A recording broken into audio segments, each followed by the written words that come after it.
Okay, I think we can start. Got everybody? Yep. Okay, we are re-entering open session at 7:45 PM. May I have a roll call, please? Member Dr. Lopez? Here. Member Dr. Koh? Here. Member Noack? Here. Member Dr. Farzaneh? Here. Member Flink? Here. Member Jacobs? Here. Member Abraham? Here. Okay, we have some changes to the agenda. There are some changes and additions to the agenda. Student representative comments will be after public comments. So we'll try to make sure that we get that in. First, we have student recognitions. Or no, actually, no, I'm sorry, there's a change with student recognitions as well. Special Olympics first place winner was not able to attend tonight. Oh, okay. Hang on a second. So we're here over here? Okay. Okay. So let's see. Please note the business of portion of our, okay. So the agenda, which is displayed on screen, this is what we're going to do. Sorry, this is where the hiccup came along. We changed the order of the agenda items, right? And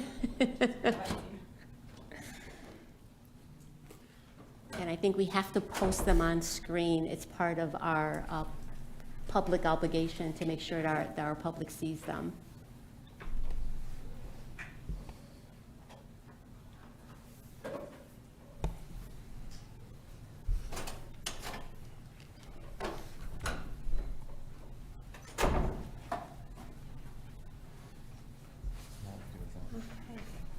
Yeah, Is it it- started.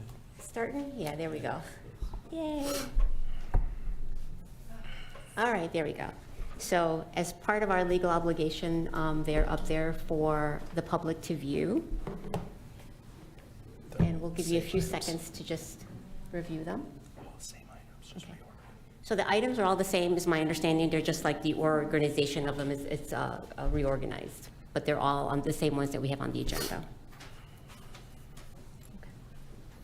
So we'll give you guys a few minutes to digest that.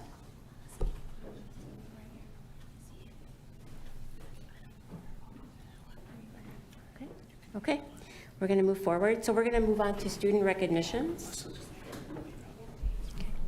So unfortunately, the Special Olympics first place winner was not able to attend tonight and will attend the April board meeting instead. Next, we will recognize the Niles West Ping Pong State Champions, and that's with Jerry Pope. Come on up, Jerry Pope.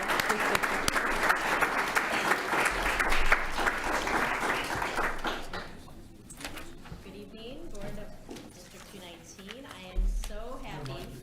It's off. Thank you. Hello, okay.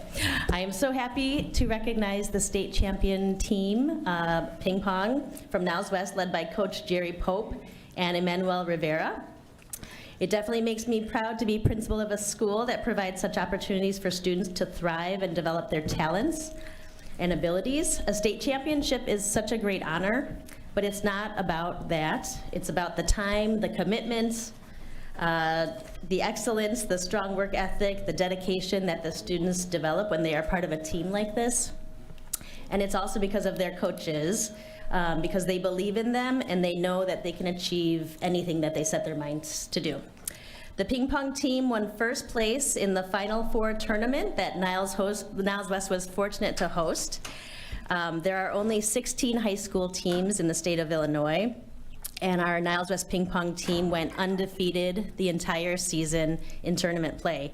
It was so exciting to watch, and you guys could probably hear me from the audience going, "Oh, oh, ah!" It was so exciting. I loved every minute of it.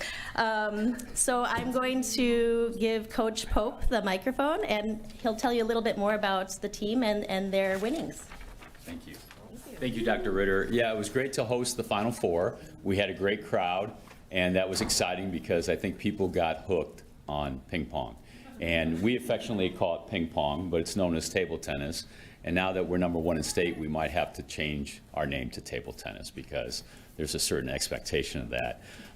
Just this weekend, on Sunday, we played in an all-star game.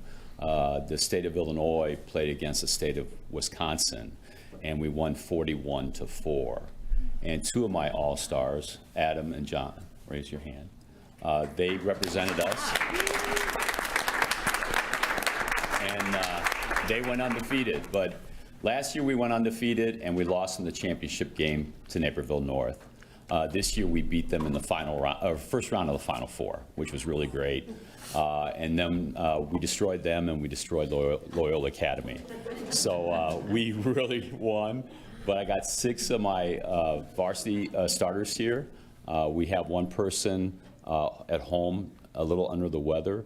We have another one who's participating in orchestra and another one in gymnastics. 4 of these guys compete in tennis. So I'm just happy to hear Julian, Max, John, Adam, Andrew, and Sheldon are all my starters. And then Coach Emmanuel Rivera is my assistant coach, who is actually our best player and has really elevated us to a great game. So I'm talking too long. Well, some people think I'm the best player, but I think I'm the best player. But, and Dr. Ritter is the best player in high heels, you know. But I just want to thank everybody, but I would be remiss if I didn't thank the parents. We have a number of the parents here tonight, and they put up with our crazy schedule. I think everybody at some point in their life has played ping pong, and people love ping pong. It's a fun sport. Nationally and internationally, it's one of the most popular sports in the world. But if you really love ping pong, you get good at it. And these guys are good. And if you went to the Final Four, you would see that these guys were true athletes. So I love these guys. I'm honored to coach them. So thank you so much. And that's our trophy.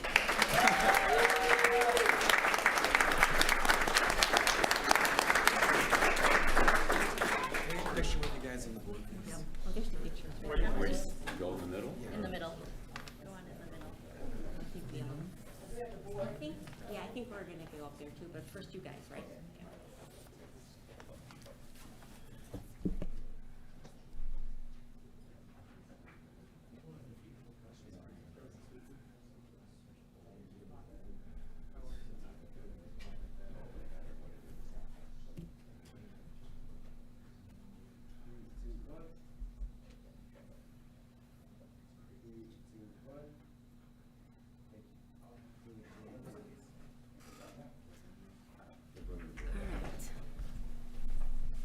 Oh, and I forgot to say thank you for, I hear you're building us a $10 million facility.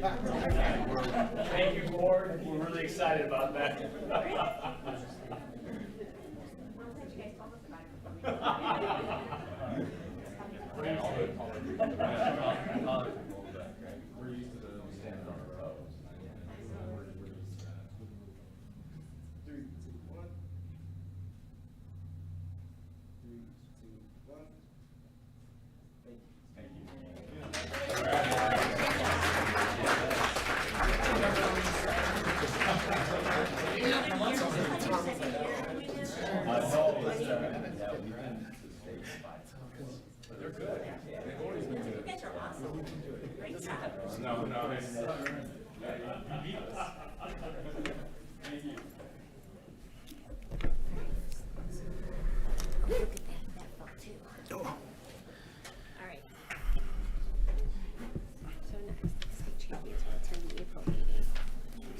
Is this something that we're going to do at the April meeting?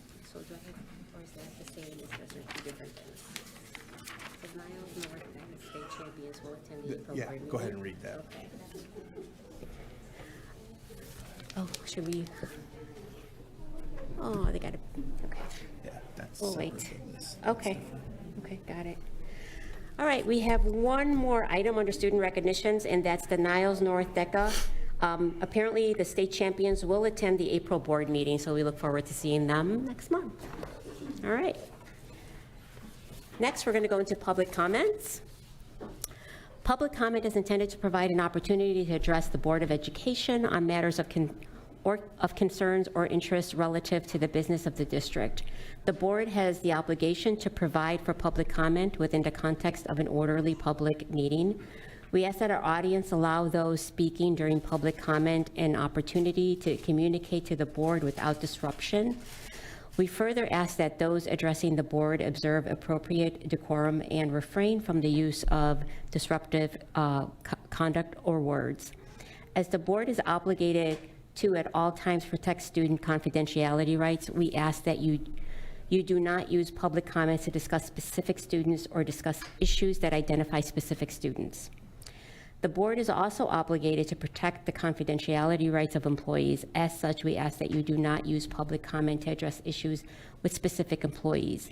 The district provides the public with multiple means to effectively communicate students and employee concerns to the district. If you have an issue to raise with the board concerning a student or an employee, please communicate with the superintendent to facilitate a response. We will now proceed to public comments. We will hear in-person comments in the order that they were received. Each individual will have up to 3 minutes for their comment. The board secretary, Dr. Lopez, right here, will let you know when your time has expired. Public comments will proceed for 1 hour. Electronically submitted comments will be read to the board if time allows. All electronically submitted comments have been provided to the board and posted on the website. So I will go ahead and read the first name, and you can just step up to the podium and start your public comment. So our first presenter or commenter is going to be Maggie Vandermeer.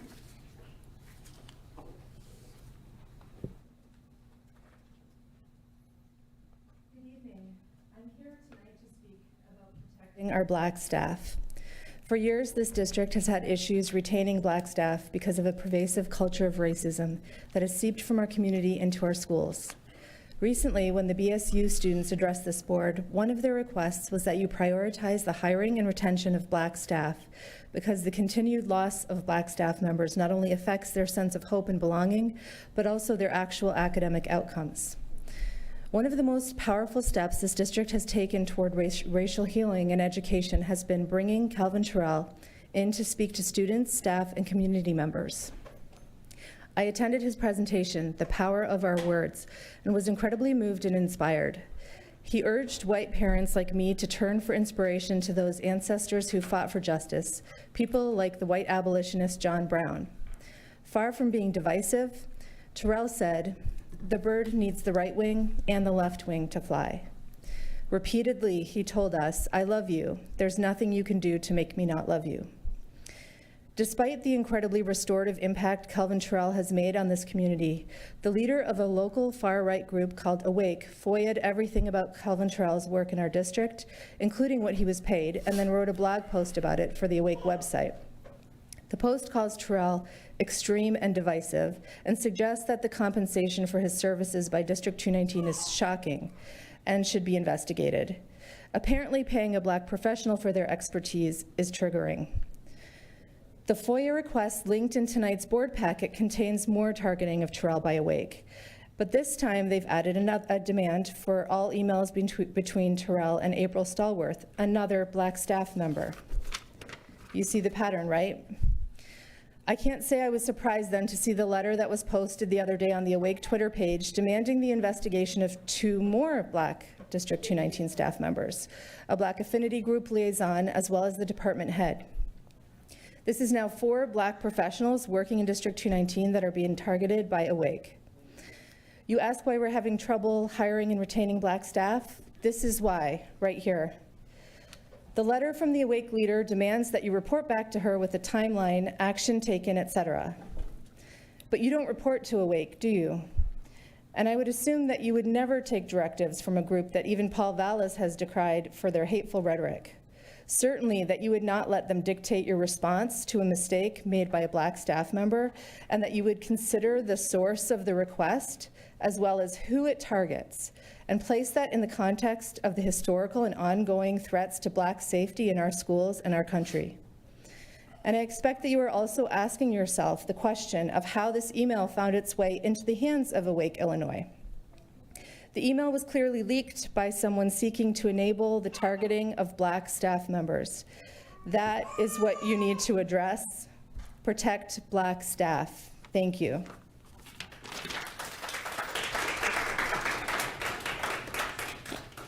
Our next commenter is Jasmine Sabagala. Hi, everybody. My name is Jasmine Sabagala, and I'm the parent of a current D219 student and a future student. I'm here tonight in support of Black students, staff, and parents. Sadly, the last time that I was here, several of you sat quietly while a community member attempted to cause harm to the Black students after their presentation. It's not cool to silently watch community members cause harm to Black staff members or to display anti-Blackness because it adds to community division and causes us harm. The Black community is sick and tired of being sick and tired, as Fannie Lou Hamer stated. Fannie was a civil rights activist that suffered horrible and unethical, locally sanctioned beatings from officials that were supposed to protect her. Fannie Lou was beaten and treated inhumanely because she dedicated her life to the struggle of gaining voting rights for Black Americans. Fannie Lou understood the obstacles faced by Black Americans when they attempted to work together to make sure that their kids received a decent education by electing leaders that realize the humanity of Black Americans, and so do I. Fortunately, it's against the law for me or other Black Americans to be beaten or hung from a tree, but that does not mean that modern-day lynchings are not occurring in our community. The D219 Black staff members, parents, and students are being attacked by those in our community that seek to obstruct the promotion of equity in schools. These community members have published articles against hiring a speaker that understands historical trauma. The members of this hate group use coded language to spread hateful rhetoric, mock parents that are trying to improve student outcomes, and are currently increasing the stress levels of many Black staff and community members. You must retain and protect the Black staff members. When the Black students and parents see Black staff members attacked on social media, we all wonder which one of us is next to be attacked by the hate group. Many of us are also wondering which D219 staff or board member leaked the information that was supposed to be shared with the Black, African, and Caribbean families to the community. Members of this board should be working to retain and protect Black staff and set policies needed by the school staff to meet the needs of our students. You should not use your power to divide the community by publicly displaying anti-Blackness. Members of this board have ignored hundreds of letters that were sent to you in support of Black community, publicly stated that you were not aware that exceptional learners weren't getting what they need, ignored the recommendations of the SRO task force, failed to remove the adult club sponsor from the school that was present on 2/8/22, the day of the anti-mask riot, where students and staff were called the N-word, failed to respond to the BSU. One of you never attended an equity meeting. One of you writes coded social media messages that are shared by a local hate group. At least one of you accepted endorsements from a local hate group, failed to create policies to ensure the success of Black students, failed to retain Black staff members, and the list goes on. I am here to state information that can be verified, and I would like the members of this board to protect the Black staff and students from the modern-day lynching that is occurring in this community. Which D219 staff or board members share the private personnel issue with the community that is plastered all over social media? You must denounce hate and the dehumanization of Black staff members, students, and community members by standing against hateful acts and rhetoric and finding the person that shared information meant for Black, African, and Caribbean families with a local hate group. Please hold each other accountable, please, while you unite and work together to recognize and dismantle anti-Blackness. Thank you for listening.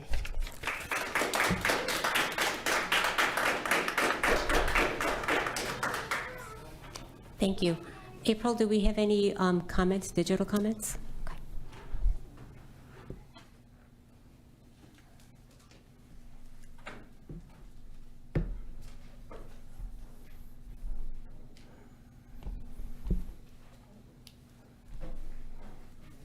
Okay. Then it's on. Okay. So there are some that are duplicates about the same issue, so I'll just read one, and I'll read the names of who wrote in for the duplicate issue. So the first one is from Victoria Wolfinger, and it's in support of the early release proposal. And there was also a comment from Carmela Riley in support of the proposal. Dear Board of Education, I am writing you in support of the early release proposal. Additionally, I would like to request the district seriously consider implementing a block schedule. As a parent of a high school student who currently attends a school that uses both, I can easily argue that it has been a very positive change.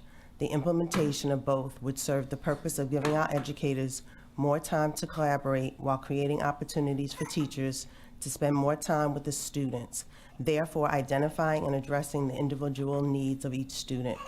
This would also allow for less time in the hallways, more time on education, teamwork, and collaboration between students, and richer delve into content being taught in the classroom. None of these are novel ideas. Some of the best high schools in our area are already using these advances in education with success.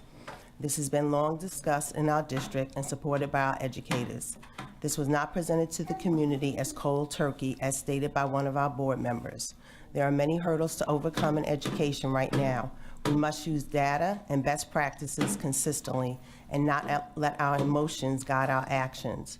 We must be innovative, creative, and leaders in education, guided by our professional staff and district experts. Please consider these creative and widely used initiatives in our district. Then there were a few, 5 comments with some concern regarding the proposal. Emily Trolley, Michelle, Devora Heitner, Kevin Vietti, and Kerry Vietti. I'm going to read the comment from Emily Trolley. I would like to express my concern regarding the proposal for additional collaboration time for teachers that comes at the expense of our children's instructional time.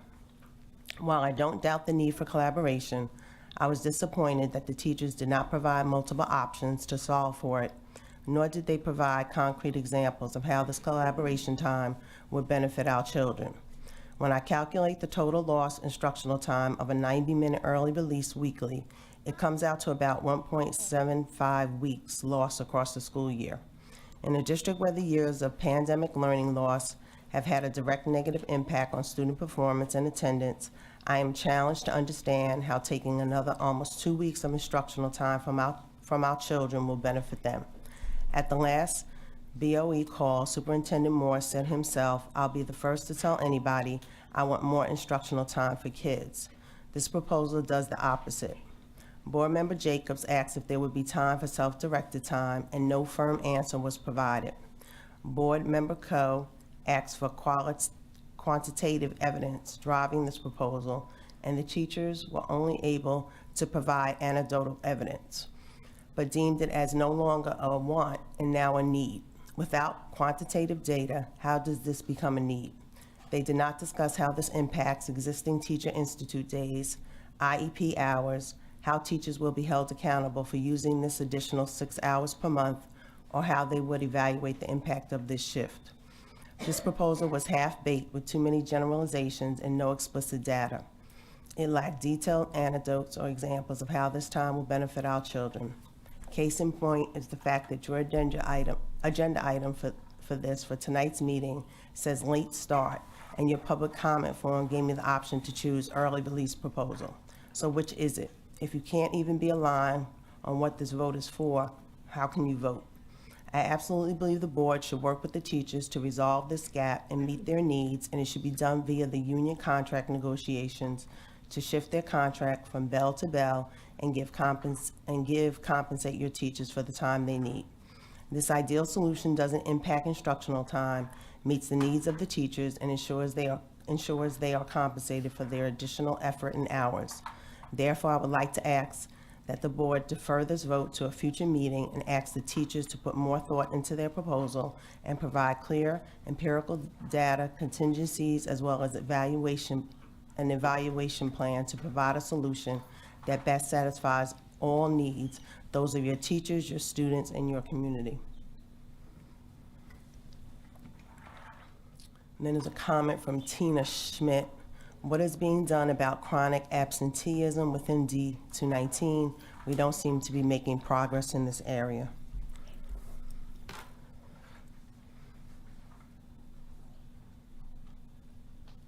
And there's a comment from 4 individuals: Eileen Eliasoff, Roman Bajet, Nathan Stromfeld, and Helen Levinson. And I'm going to read Roman's comment. The other ones have district employees' names in them, and I'm not going to read that. Hello, everyone. I would like to voice my concern regarding school resources being used to promote D219 board member candidates. As a parent of a Niles West student and as a refugee who escaped communism, it is disheartening to find out that Niles West staff members use the school's email address to promote events for certain D219 candidates. I would like an explanation on why this was allowed to take place and what steps are being taken to correct the matter. And then one more from Anthony Serafini. Just trying to find it. As a teacher, I am concerned that we are not holding students accountable with some of our discipline practices. I am all about restorative practices and doing what I can to meet the needs of my students. The problem is that we are not helping to prepare them for their future with some of our solutions. When I have a student who has missed over 17 days in one semester, this is a serious issue. How is this student going to be able to keep a job if they are learning it is okay in high school? Are we really preparing them for their future if they are not taught their actions have real consequences? I know chronic absences is an issue for a variety of reasons, but we need to do better. That's it. Okay, thank you to everyone for the public comments. And now we'll move on to our students, student representatives. So we'll first go with Elmira. Can you say your last name? Almira Mushtaq. Bushka? Yeah. Okay, thank you. Go ahead, you may begin. Good evening, D219 board members and community. February and March proved to be extremely eventful as Niles West participated in numerous community events celebrating the cultural diversity within our school. Throughout February, West commemorated Black History Month and its theme of the Renaissance of Black Joy with various spirit days and music by Black artists playing in the hallway throughout passing periods. BSU also hosted its very own Black Joy Breakfast, movie night, and Black Power panel to celebrate the Black community at Niles West. To end Black History Month, BSU hosted an assembly that incorporated a wide variety of student-led fashion, dances, songs, and history. Thank you to all the students of the BSU that worked tirelessly to make this event come together. However, I would like to highlight that as we celebrate Black culture, we also listen to Black voices and their desires for change, and more importantly, we carry our support beyond just Black History Month. As March began, cultural clubs across Niles West began to prepare for International Week. This Monday, there was an in-school parade to showcase our school's different communities. Clubs also worked on decorating the hallways across the school. As you walk around Niles West, you'll be transported from Greece to China with colorful banners and streamers adorning the hallways. Today was International Feast Day, where West students had the opportunity to taste cuisine from all over the world in the student commons. At the end of this week, the International Week will conclude with a school-wide International Festival Assembly, where students will have the opportunity to share their unique cultural clothes, traditions, and dances. Additionally, the Middle Eastern North African Club will host its first ever MENA Summit tomorrow between 2nd and 9th period. Here, students of MENA background will share their individual stories and what it means to be a student of Middle Eastern background at Niles West. Over the past month, student government has been working on finalizing plans for the annual senior send-off, as well as selecting the Distinguished Alumni recipient for 2023. Recently, the student government sent out a survey to the student body in hopes to gain student voices on issues around the school. We hope to meet with faculty soon and discuss future issues. As we progress into March, students are hopeful for more change to increase representation and inclusivity among the student body. Thank you. Thank you. All right, next we'll move on to Niles North, Sam Rhodes. Good evening, Board of Education and members of the District 219 community. Last month, Niles North held an amazing Black History Month assembly hosted by BSU in honor of Black History Month. It showcased the legacy of the Divine Nine with performances, speeches, and inspirational messages. I would like to thank all of the students and staff that helped create and participated in such a wonderful and celebratory event. March is Women's History Month, and Niles North is continuing the powerful programming. A calendar has been compiled that includes many wonderful articles and events to honor women's history and elevate and celebrate the voices of women today and throughout history. This calendar can be found in students' emails or through the daily newsletter or on the Niles North website under student activities, so definitely check it out. This week is Spring Spirit Week at Niles North, and on Friday we will have our Spring Assembly featuring student participation and performances. This assembly will also honor inspirational women and women throughout our district who coach teams and sponsor clubs. Last week, the Student Council hosted another successful blood drive for students and staff to provide for a nation that is currently experiencing a blood shortage. We had a great turnout of people who were willing to support, and thank you to everyone who donated. Finally, later this meeting, a proposal will be presented about increased professional development time for teachers. And as a current junior, I know that I, as well as many of my peers, would be appreciative of this opportunity.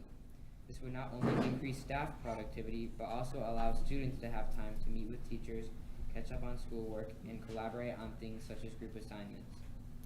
This would allow students who are athletes or in clubs or other extracurricular activities to have extra time to practice or meet, which will further contribute to a better school environment. While I recognize the concerns over less in-class time, this proposal would overall increase student productivity, mental health, and efficiency while having a minimal impact on our education. Thank you and good night. Thank you both. So next, we're going to move on to the consent agenda. We do have a lot on our agenda today. Just a heads up, we'll probably be here for quite a while. So get ready. All right, does anyone want to pull an item off the consent agenda? No? Can we just put E on its own separately? Okay, when I get to it, you remind me where that is, right? Yeah, so Okay, that's right here under consent, so you. Okay. are you I just guys- want to pull E separately from A through For a D. A vote. through D A will separate go, vote. and then we'll do a separate vote for okay, E. all right. If I forget that, you remind me to do that. All right, thanks. All right, may I have a motion to approve the consent agenda as presented? As amended. So modified as Oh, you A know what, through as D. amended, okay. As amended. Yeah, May I have a motion? Did you say yes? so moved. Thank you. May I have a second? Thank you. May I have a roll call? See, I told you I was gonna get that right. Member Jacobs? Yes. Member Fling? Yes. Member Dr. Farzaneh? Yes. Member Dr. Lopez? Yes. Member Dr. Koh? Yes. Member Noack? Yes. Member Abraham? Yes. All right, now we're gonna go to the first item. No, we We're have gonna to go to now item vote on E. E. See? I got It's you. so far, okay. So item E, So go ahead and read the same voting statement for item E, consent agenda, item E. okay, so am I just reading this? Does anyone want, or just the same thing? Yeah. Okay. May I have a motion to approve the consent agenda as Item E. item E? So moved. It sounds so weird. Okay, go ahead. Thank you. May I have a roll call? Discussion. Discussion? No discussion necessary. It's going on to the fact that when we first decided to move this ahead, we were in such a rush to get this Howard Street project sold, but they're now asking for a 90-day grace period. And in this time, we could have done just to bring back up old things, is we could have actually gotten our property reevaluated at the proper rate instead of 7 years ago, and it would have been at the rate of what it is currently today. The rate that we were selling the property at is from 7 years ago. So if we have the time, I would still like to change it and get our reassessment of the property. But that's all the discussion I have. And Tim, did you want to address that?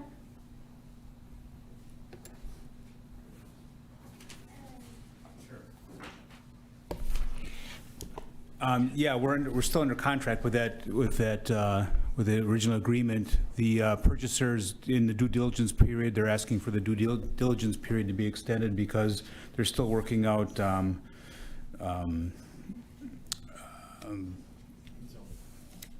issues with they're not really issues, but just making sure that they're okay with zoning and that type of thing for the property, and they need more time to do that. Okay. I thought that regardless of like how the time element from when we bought it to when we're selling it, that there was really not, it was like a net zero, I mean, there was no gain and there was no loss. Right, we're selling it again about the same price that we, Okay. quote unquote, almost sold it for the first time. I think that's irrelevant, though. I think what we're trying to say here is that we rushed into this and we had the understanding that the reason we were doing this was because they were going to have the approvals that they needed because they had backed out before when we were at a different time. And then what it said was, no, they got it, now they want to move forward, we're going to resell this. And now they're asking because they didn't actually get what it is that they wanted. So I think what we're trying to say and trying to figure out is why did we rush into this? Why did we make this decision when obviously the pieces to this decision weren't actually in place based on what we were basically told? And I think that's the issue at hand. It's irrelevant what we tried to sell it for and what we had bought it for. That net zero, because there is still money that goes into the fact that we had to take care of that building and all of that. So saying net zero, there's really no data to that. So I think more so, where are we with them and why is it that they do need this extension if we were under the impression that everything was going to be moving forward and being Well, ready to go? respectfully, we did follow a process. I don't know what was rushed about the process. We went through the process according to the law. We do have a due diligence period where typically they get extended very often because there are things that have to be worked out between the purchaser and the municipality. This is not an unusual thing. And I don't know where it was rushed because we certainly followed the process. This property's been in the mix to be sold now for as long as I've been here, almost 3 years. Well, I think what we're saying is the rush was that we had asked, why aren't we going to get a new appraisal on it? And nobody gave us a good reason as to why we wouldn't. I think the reasoning is, oh, that's just what it's valued at. So when we asked, can we get an appraisal update, it was not something that the district was willing, I guess, to move forward with. So it maybe rushed was a bad way of saying it, but it was, we didn't do our due diligence on our side, and now they're asking for more time to do due diligence on their side. So Well, I apologize. I don't remember the board directing me or our attorneys to get it reappraised. We had it up for bid. The market pretty much determines what the value of the property is, and that's what happened.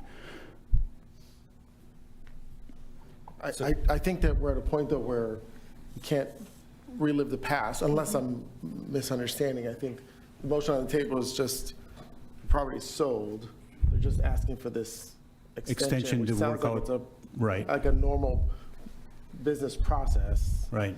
And that's sort of I hear what you're saying, that perhaps there's a discussion another time for a process or protocol by which the district looks at evaluating properties, right? I think there was discussions about we're in the business of educating, not in the business of land owning, and we were just like, hey, this is sort of the discussion. I think just the point for today is like, are we good with giving this decision and then giving them the extension, then moving on? I just don't know that we want to relive the past, that's all I'm saying, unless I'm missing something. No, I'm in the same boat that you're in. I kind of felt like when we had the discussion originally, I thought that he had addressed all of our concerns and we were moving forward with it. And now that they're asking for this extension for their own due diligence, which you're saying is that that's very common because it's public property. And it doesn't sound like we have anything to counter that for any, or that we would want to. I'm not sure. So my question is in line with if this 90-day grace period expires and they still do not have their acceptance, what's the planned actions by the district at that time? Well, that's up to the board. The board at that time could, discontinue it. The deal will probably be off and we'd start all over again. So the one reason why there's another reason to do this is, as I stated, and we're not trying to bring up the past or anything, it is what it is, but if we have another opportunity to retain some property that's within this district that is of that size that you'll never be able to find right now. We haven't been able to find it in the past 5 years when we've been searching for it. So with this being brought up again, because they were ready to go, that was I believe, maybe the notion that this board was given, that at least what I was hearing from it was, we need to hurry up and move on this because they're ready to sell, they're ready to buy, and they're ready to do this. My biggest question again is one of our 2 high school districts is half the size of that national average size of a high school. We're seeing constraint issues that keep on happening as we try to be creative in the way we build our buildings and facilities and to keep it state of the art. But eventually, you can't build anymore into that space. We're getting very limited in what we have. And as the future of whatever grows, we didn't expect to have a Bridges building, but we have a Bridges building to support our special needs students.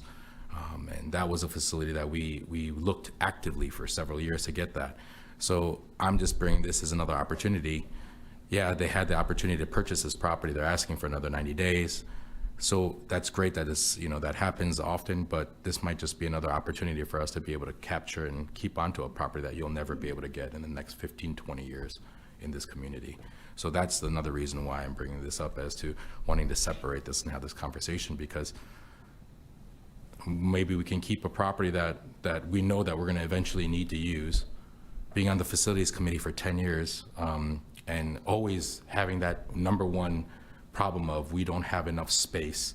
That's why we even purchased the administrative building that's next to us, because anytime something comes up, we're looking to purchase space because we're running out of space in this district. So that is something just to always be mindful of, and as we were to try to find this in the future, this is going to only cost us more money in the future, and it provides more burdens that we might not be able to bear as it goes on with all the financial responsibilities and all the programming that we do in this district. That's just some of the concerns looking in the long term.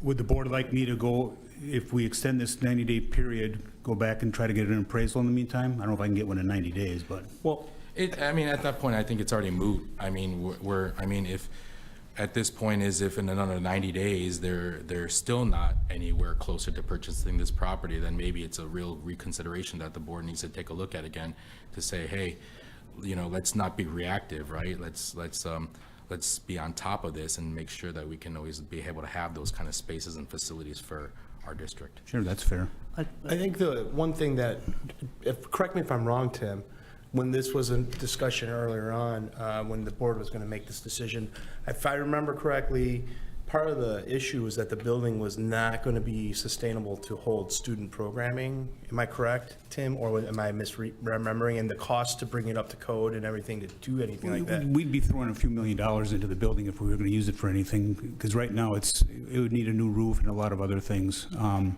for student programming purposes, it's not contiguous to any of our district property lines. Right. Like, for example, David, it's a good point you brought up, the building next door, but we were already on a shared parking lot, and then the property lines at west buttresses up to it. It made sense for the district and the board to pursue that at that time. So I don't know if that's, yeah. I think Mateo had a comment too. Sorry, I probably. I think the public also needs to know that if they pass the 90-day extension that they're asking for come June 7th, do they forfeit their deposit if we want to pull out, or is it up to them? How does that work exactly? In this contract, they do not forfeit their deposit. They get their deposit back. The first time we went around, we kept the deposit, but the negotiations for this last time around, they will be able to keep their earnest money. So there's no penalty for them to, basically, if they go through the zoning, I assume that's what the due diligence is for. Right, Because right. that building has a history with the zoning with the city of Niles, as I understand it.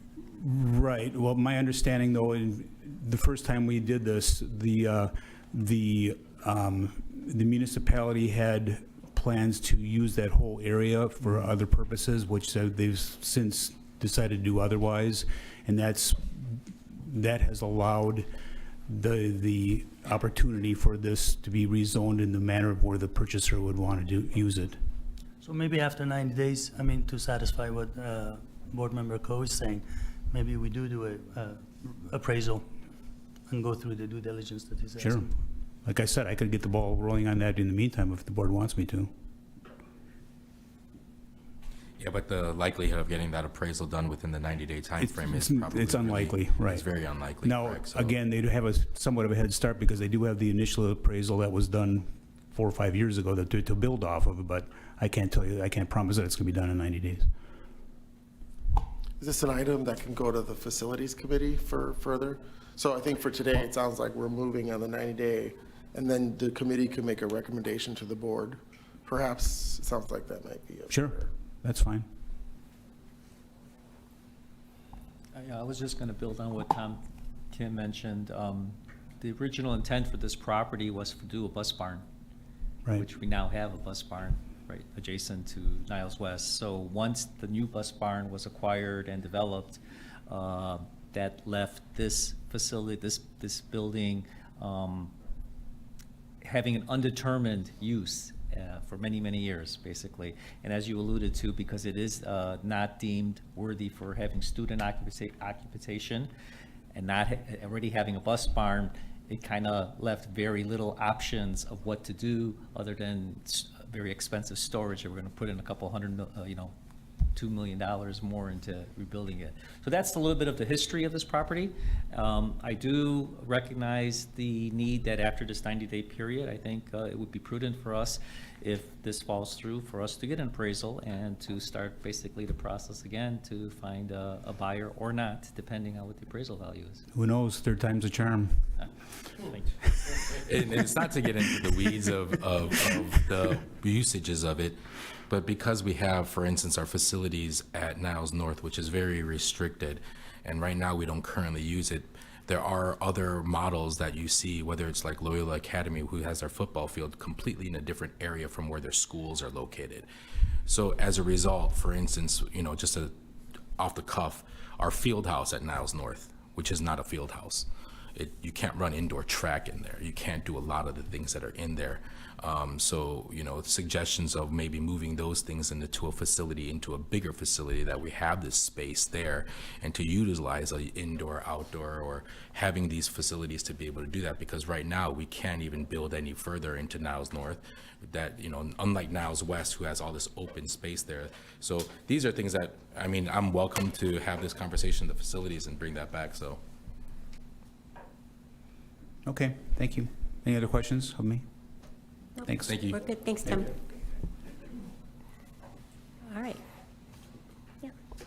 Okay, so next we have the, You gotta do the. oh, sorry. vote. Are we, okay, I thought we were like, Roll call. okay, Yeah. roll call. Member Jacobs? Here. Member Noack? Yes. Member Dr. Koh? No. Member Dr. Lopez? Yes. Member Flink? No. Member Dr. Farzaneh? Yes. Member Abraham? Yes. All right, now we're going to move to the next item, which is the residency determination. One second, because we kind of moved this around a little bit. So am I just reading this?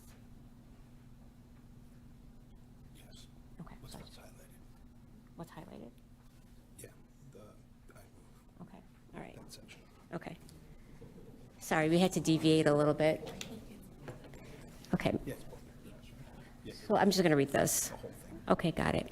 I move based upon and after the board's consideration of the written evidence and testimony presented at the residency hearing held on February 22nd, 2023, the Board of Education finds that student in residency case number 2023-01 is not a legal resident of Niles Township High School, District 219, and is not therefore entitled to attend District 219 schools on a tuition-free basis.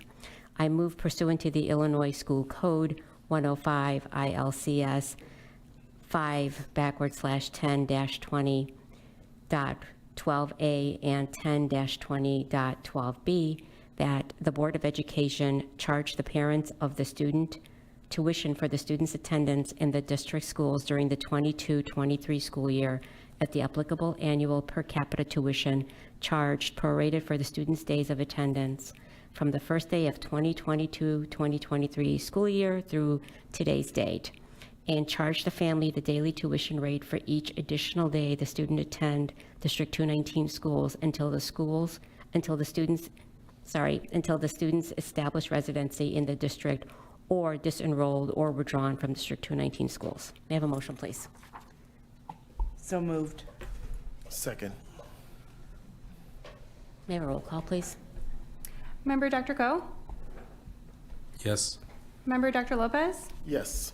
Member Flink? Yes. Member Noack? Yes. Member Dr. Farzaneh? Yes. Member Jacobs? Yes. Member Abraham? Yes. Okay, we have another one that's an addendum to the regular agenda. This one is student discipline. Okay, just want to make sure. Start here. Right. It's just Yes. here to here, okay. All right, I move that based upon and after the board's consideration of the expulsion recommendation, the Board of Education finds that student number 2023-02 has committed acts of gross misconduct as described by the district's administration in violation of Board Policy 7:190, student behavior. I move that the Board of Education expel the student from district through the end of 2024 calendar year. I move that superintendent or designee issue the board's written decision on the student's expulsion consistent with the board's discussions in the closed session. May I have a motion, please? So moved. Second. Thank you. May I have a roll call? Member Noe? Yes. Member Dr. Farzaneh? Yes. Member Dr. Koh? Yes. Member Flink? Yes. Member Jacobs? Yes. Member Dr. Lopez? Yes. Member Abraham? Yes. And that ends the addendum portion. Okay, next we're going to move on to the next item, approval of the deputy superintendent. We'll have a discussion and action. Okay, may I have a motion, please? So moved. Thank you. Discussion? Did you have, I think you had some comments for us? Yes, so, my apologies, let me get myself situated here.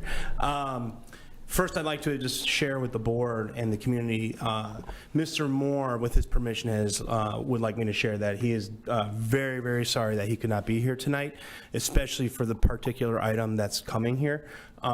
He is at home sick with COVID, and after having spoken to him today, he would not have been able to even call in. You wouldn't be able, he's not audible. It was difficult to hear him. So he sends his deepest apologies. He also sends his deepest apologies for why tonight. So the board will be acting upon the hiring of a newly created position for the Deputy Superintendent of Niles District 219. And before the board is a person by the name of Dr. Rosina Haskins. Dr. Haskins has spent over 16 years in leadership roles in education. She began her educational career as a special education educator, spent time and then eventually moved into a supervisor role overseeing special education services. She then moved into a district level role, continuing her supervisory role in New Berlin, Connecticut. After a lot of success there, I believe that is when Mr. Moore identified and recruited and stole away that talent to his district at West Hartford.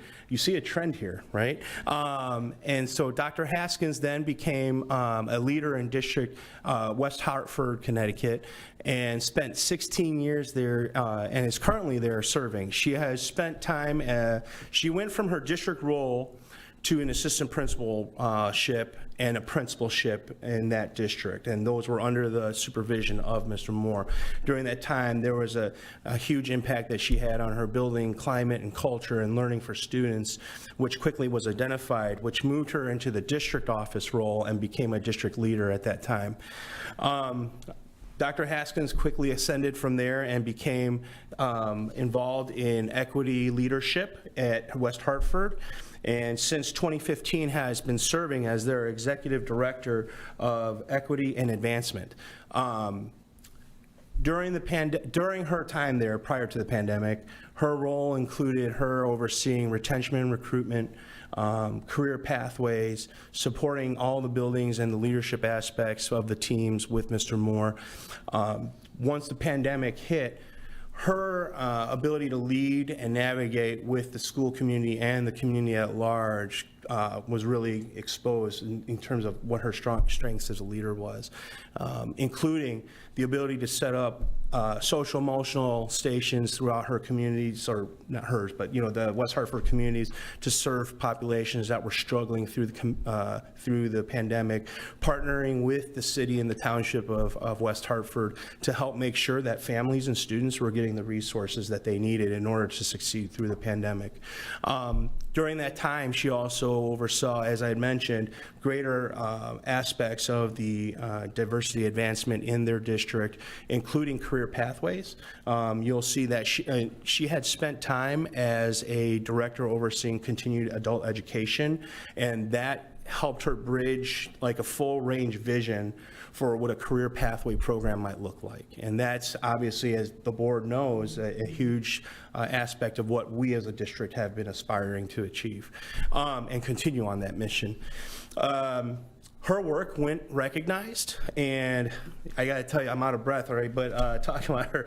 But what's fascinating is that by 2022, the city and town hall recognized her work and her impact and leadership in their community, not just for the students, but for the families as well.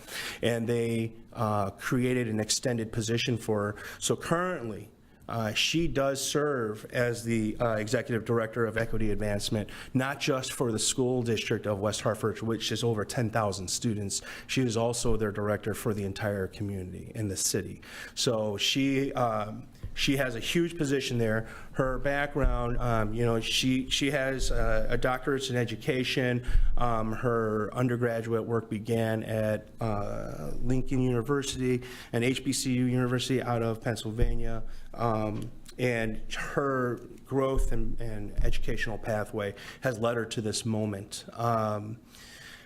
She is considered to be, and this is why Mr. Moore is deeply regretful that he could not be here tonight, but considered to be a very close person to him, and absolutely, I'm thrilled to see her come to District 219 as a person who is on his way out. I will say this, I'll be texting her a lot just to pick her brain on things. I've had a great opportunity to get to know her during the time that we've been working with her in terms of the transition and the interview process. I'm excited for District 219, the staff, the leaders, and the students and parents. So it is the administration's recommendation that the board move forward this evening. One thing I would also be remiss to include, she's known nationally. Last week, Chicago played host to the College Board's Dream Deferred Conference, where she was a key speaker at the event and speaking to over 1,000 attendees during the conference. And in addition, this Saturday, the University of Connecticut School of Education announced her as the Professional Diversity Education Initiative Leader Inclusion of the Year in the state of Connecticut. So the awards and accolades continue to grow, and I'm bummed that I'm not going to get to work with her. Well, we're very excited to have her join our team. I think she's going to make a great addition. With that said, Melissa, may we have a roll call to approve the Board of Education to approve Dr. Rosina Haskins' 3-year contract as the Deputy Superintendent beginning July 1st, 2023, please? Member Dr. Koh? Yes. Member Noe? Yes. Member Dr. Farzaneh? Yes. Member Flink? Yes. Member Dr. Lopez? Yes. Member Jacobs? Yes. Member Abraham? Yes. Next, may I have a motion for the Board of Education to approve Mr. Ray Chung's 1-year contract as the Executive Director of Human Resources and Legal Services beginning April 19th, 2023? May I have a motion, please? So moved. Thank you. May I have a Second. Thank you. Do we have a comment? Or Sure, absolutely. So, as you know, Mr. Chung is not an unknown entity to District 219.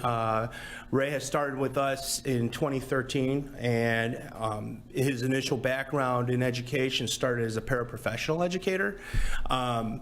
Ray has come into the district moving from a role where he was observing and supporting board policies for the district into a role now that he will be asked to be approved by the Board of Education to replace me as the Executive Director of Human Resources and Legal Services.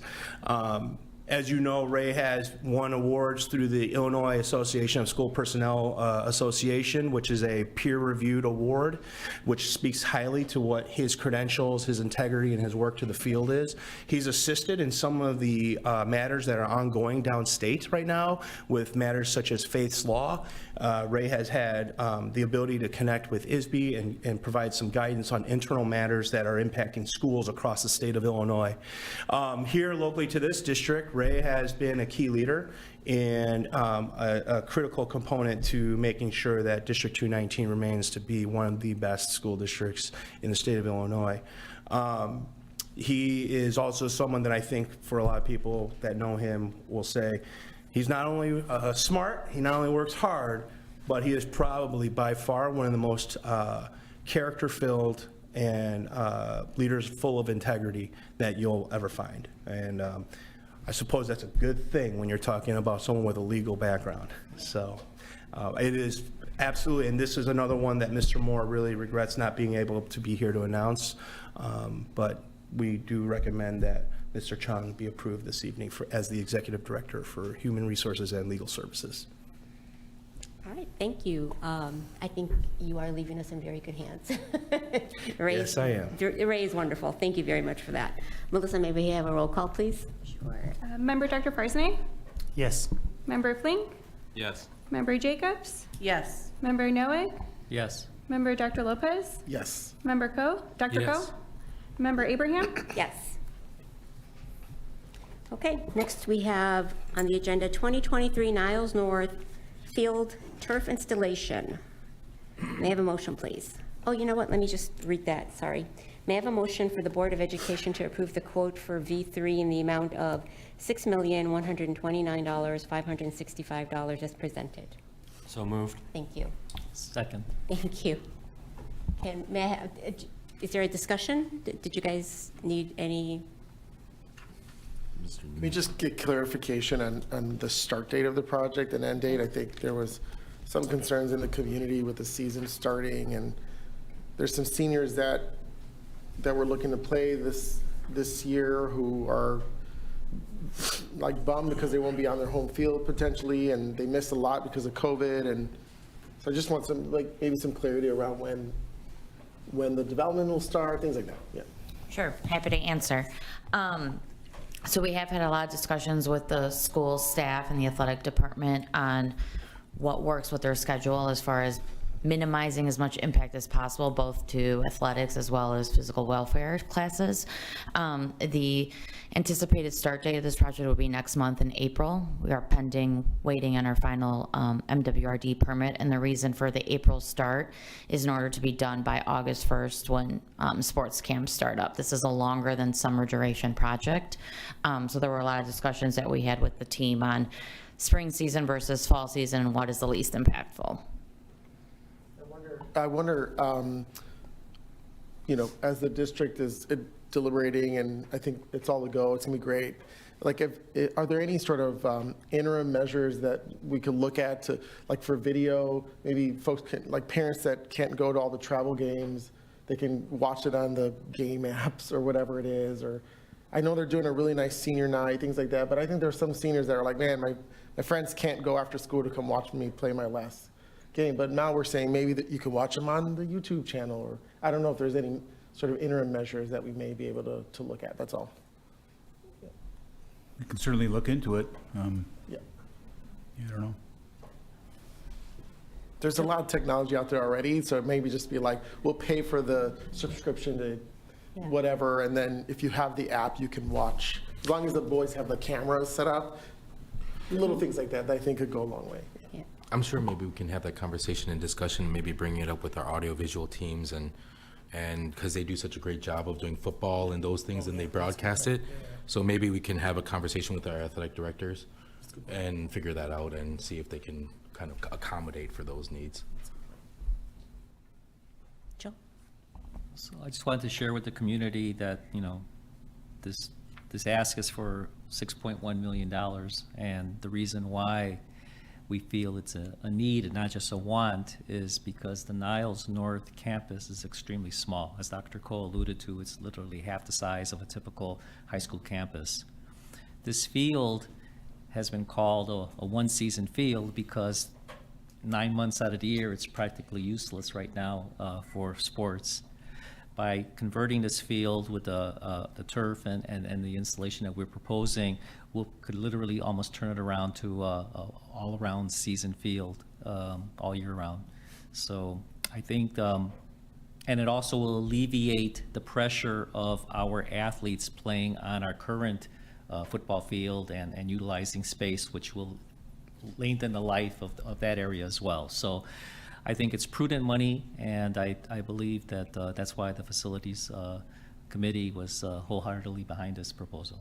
Nice. So what's the life cycle of this particular installation? So how long, with the upkeep, and I'm guessing that the maintenance cost is also in that $6 2.1 million. Yes, so the great news is that it's the same product that was recently installed on the football field. So as far as maintenance equipment and maintenance cycles, it's something that the school staff's already familiar with. The product is, I believe, a 8-year warranty. So typically the turf carpet itself, the top layer, not the drainage and all that, has 8 to 10 year lifespan, depending on obviously the wear and tear, the amount of use on the field. So, and how, does anybody know, like, typically how long we go through the turf? I mean, every school is different.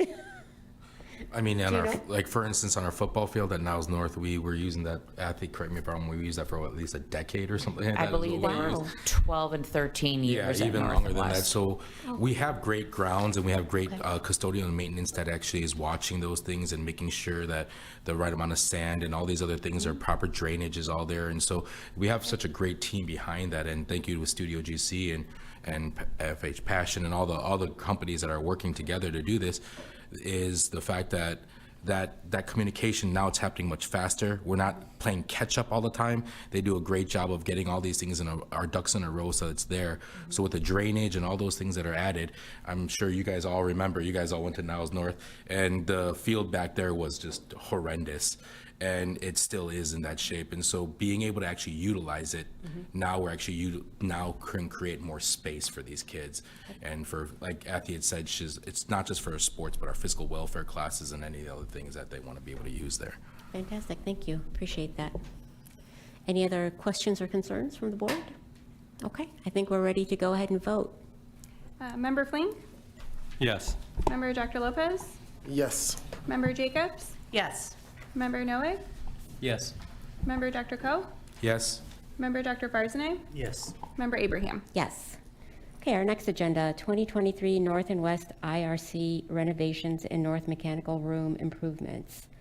May I have a motion for the Board of Education to approve the quote from FH Pashan, and is it Pashan, I think? Passion? Passion, yeah. Passion, in the amount of $6,825 as presented. So moved? Thank you. Second? Second. Thank you. You mean 6 million? Oh, did I say 6,000? Yeah. Sorry, 6 million. I misspoke, and this is public, so it's $6,825,000. We got a great deal. I apologize for that. Yeah, I want the taxpayers to know how much we're spending. Thank you for that. All right, and can you give us a little summary and a background, please? Thank you. Sure. So this project includes in totality the renovations of the libraries at both North and West this upcoming summer, trying to create more student-focused spaces that adapt to what students' current needs are instead of libraries with 50 computer stations when you're a one-to-one district, and also creating spaces where students can feel comfortable going during free periods, lunch periods, before and after school for additional services in study areas. It also includes renovating the boiler room at Niles North, and that's to replace aging infrastructure that's really at the end of its life, as well as to support the onboarding of the new addition at Niles North.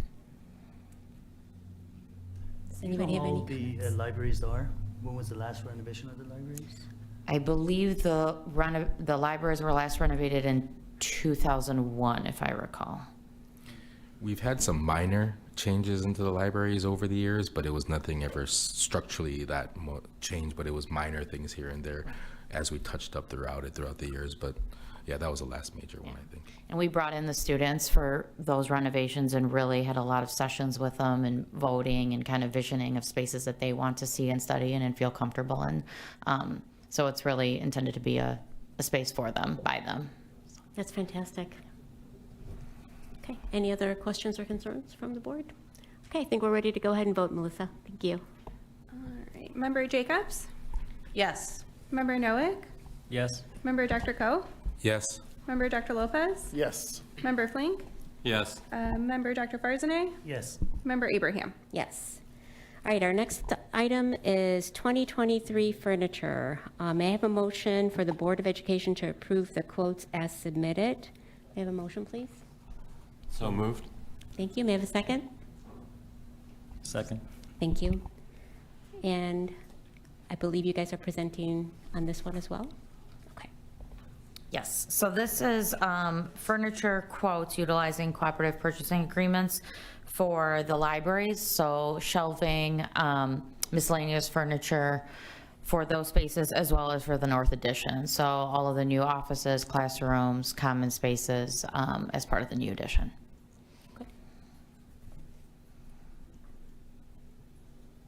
Any questions or any comments? No, I think we're good. All right. Can I just say, just for the record? Of course. The quote for Niles North and Niles West IRC improvements came to $751,191.58. And the one for the Niles North Addition was $1,491,722.73, just so we have it on the record. Okay. Is everybody okay with those figures? Sounds like it's, okay, awesome. We'll go ahead and you can do a roll call. Thank you. Member Noack? Yes. Member Dr. Farzaneh? Yes. Member Dr. Koh? Yes. Member Jacobs? Yes. Member Flink? Yes. Member Dr. Lopez? Yes. Member Abraham? Yes. Next item, acceptance of the fiscal year 2022 audit. And this discussion will be presented by Tim Neubauer.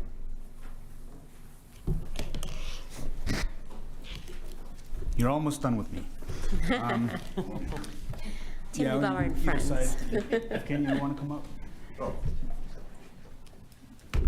So this is the annual audit. Andy Mace is here from Whipfley, who is our auditing company, and of course, you know Kenya. And I'll give the floor to Andy here in a minute. In fact, let's go there. I have a few comments afterwards, so if you want to go ahead, Andy. Okay. Yeah, this is the audit report for the fiscal year ended June 30, 2022.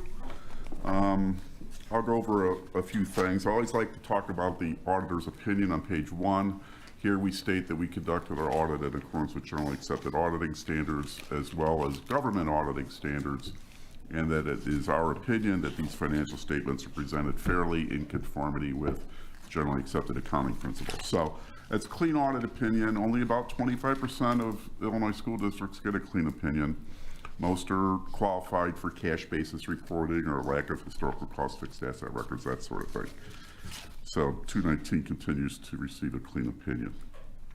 Pages 4 to 10 then is the management's discussion and analysis section, and as the name implies, the management prepares this and it offers a summary of the significant financial happenings within the district for the year. Pages 12 and 13 are the entity-wide statements, and this is like a consolidation of all the funds, and then it includes the long-term, long-lived assets and long-term liabilities as well, resulting in a net position. I don't like to spend a lot of time there because you live among the funds. Pages 14 and 18 are the fund financial statements then, and we group them a little differently. The general fund includes the educational fund, the working cash fund, and the tort immunity fund. And a common barometer of health, if you will, when looking at your general fund is comparing its fund balance to annual expenditures, and the district continues to be in an excellent financial position where you have about 75% of annual expenditures residing in fund balance. And then if you look at page 17, that puts you in the position where you're able to make transfers to capital projects fund to fund capital projects without issuing debt. And for a district your size, we'll see the debt page here in a little bit, you have a minuscule amount of debt. And that and other factors continues to put your financial profile score at the highest level. So you can see that all on page 17. After that then are the notes to the financial statements, and here we talk about significant accounting policies and how you recognize revenues, etc. There's a note on deposits and investments. Of course, most of your investments, virtually all, are with the in the custody of the Township School Treasurer, which you have no control over. The monies that you do have are all fully insured or collateralized with FDIC or excess collateral. 32 shows the district's fixed asset activity for the year. 33 shows the district's long-term debt. I alluded to the small amount of debt. You can see on page 33 only had $590,000, and I believe you're due to call that when it becomes callable in a year or so, and then you'll be completely debt-free. The other items there are, you have a liability for compensated absences. There's a couple of retirement plans for the TRS. You've got a liability, your share of the liability is about $5.1 million. For IMRF, you actually have a net pension asset of close to $25 million. And I know part of that stems from a few years ago, you made a payment to pay that down. In this year, and this goes back to the calendar year ending December 31st, 21, the investments within IMRF were in good shape, so you had significant investment earnings recognized that year. The other two liabilities relate to the Teachers Health Insurance Security Fund. That's the gap insurance for the certified employees, and you pay, I think, 1.24% into that. The proportion of the district's liability for that is greater than that for TRS. It's about $50 million for that one. That one, I think I might have mentioned this last year, that one always worries me a little bit because it's subject to a rate that the state board decides. If there was ever anything I think that the state might want to push back on the districts, I think that would be a prime candidate. I've never heard any rumblings like that, but just in my analysis, that's what it would look like. The other thing is the district also has another post-employment benefit plan for non-certified employees, and you treat that as a pay-as-you-go plan, so there is an actuarial liability of about $1.5 million or so at year end. After the footnotes, then, there are a number of schedules related, what we call required supplementary information, primarily showing historical data related to the two district pension plans and the two district other post-employment benefit plans. You can get a feel for the historical changes in those plans there. Beyond that, then, the rest of the report consists of the combining and individual fund financial statements, and here we show the revenues and expenditures for each individual fund by line item, so you can see how they did compared to budget throughout the year. And none of the funds had an over expenditure of budget for the year. That was it for the financial statements. We did have one little housekeeping topic this year related to accounting for payroll holding liabilities and that sort of thing. We just recommend that a reconciliation be done on that every month to prove those account balances out, but it's not a significant comment. Virtually every district has that. So that's about it for me. You got any questions for me? Well, yeah, thank you for the fun read, by the way. On the management Usually I letter, can clear a room. On the management letter, I think you alluded to the comment on internal controls over accrued liabilities. Yeah, that's what I was referring That's what you're referencing, yeah. So I just wanted to, you said in order to decrease the district's potential exposure to abuse and fraud, we recommend the monthly, as you stated. Mm-hmm. What are we currently doing? Or how often do we reconcile our? Well, we had the opportunity to hire in more staff in that area. As you know, last year we only had one person in that position. Now we have 3. So we have 3 eyes on payroll now versus what we had is 1. So that helps break up internal controls, and we broke it up by categories. We have one staff member that focuses on support staff. We have another staff member that focuses on certified staff. Then we have the lead payroll person review both. So we have our eyes on several since we have more staff in that position currently. So we're already in process of doing the monthly. Okay. They review all the documents. You have more eyes on it than just one person. It's refreshing to see an audit without any huge deficiencies, so congratulations. I take exception to that. We had the same thing last year. All right, 2 years in a row, keep it up. So you said that we are at about a 75% cash on hand. And that's historically about average pretty much for every district in the high schools. Would you say that was the Average? Yeah. Among other districts? Yeah. No. No? No. So it's much less, maybe like 50%? It's higher. It's higher? Yeah, you have more fund balance than Sure. is typical. And also, according to the rest of our debt balance that we have is, you said it was a little bit over $500,000. We've been having some debates internally with our board members of, we don't want to get rid of all of our debt. Maybe we keep a little bit of our debt on hand, and any recommendations that you would suggest, either just, is there no difference? Because if we go to, in the future for getting loans or anything else, would that help us out any better? Would that be a detriment to us? Well, every district has its set debt service extension base, and I don't think that would change as a result of paying these bonds off.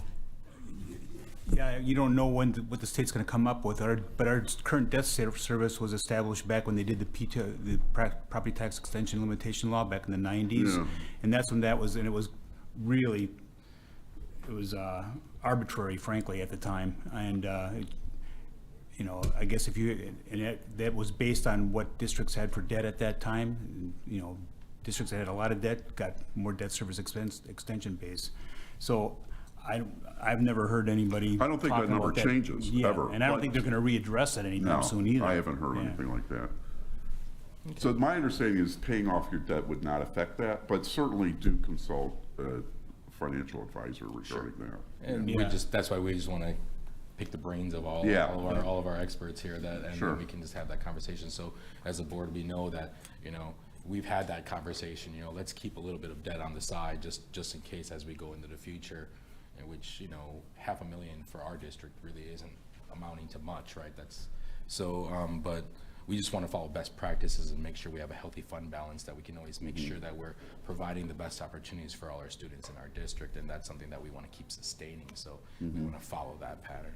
Right, if the board decides not to call these bonds, and I think they're in December of either this year or next year, I think in 2024.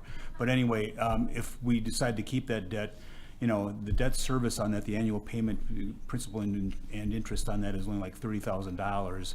And as the board, the board knows, for a number of years now, the board has paid that debt service on behalf of the taxpayer. We don't tax for that either. So it's a minuscule. We're essentially debt free already, really, when you come down to it. As everybody knows in this room, the board had the foresight to pay down well over $50 million over the last 3 years. I mean, that's incredible, frankly. So kudos to the board for that. Thank you. Sure. I also, we kind of alluded to this before. Our audits have improved drastically during the time that Kenya, particularly, and our staff has been here, and it's a credit not just to the business office and the HR and all the central offices, but everybody that works in the district, and to the credit to the board that we were able to go from multiple deficiencies to none. We expect that to continue going forward, and we appreciate your support, so thanks. Most districts don't want to afford the additional staff in key critical areas to improve those controls. So as an auditor, I like to see the board's organizational attitude towards that. That's great. Thanks again. Thank you. Awesome. Thank you. We enjoy being called incredible and organized. All right.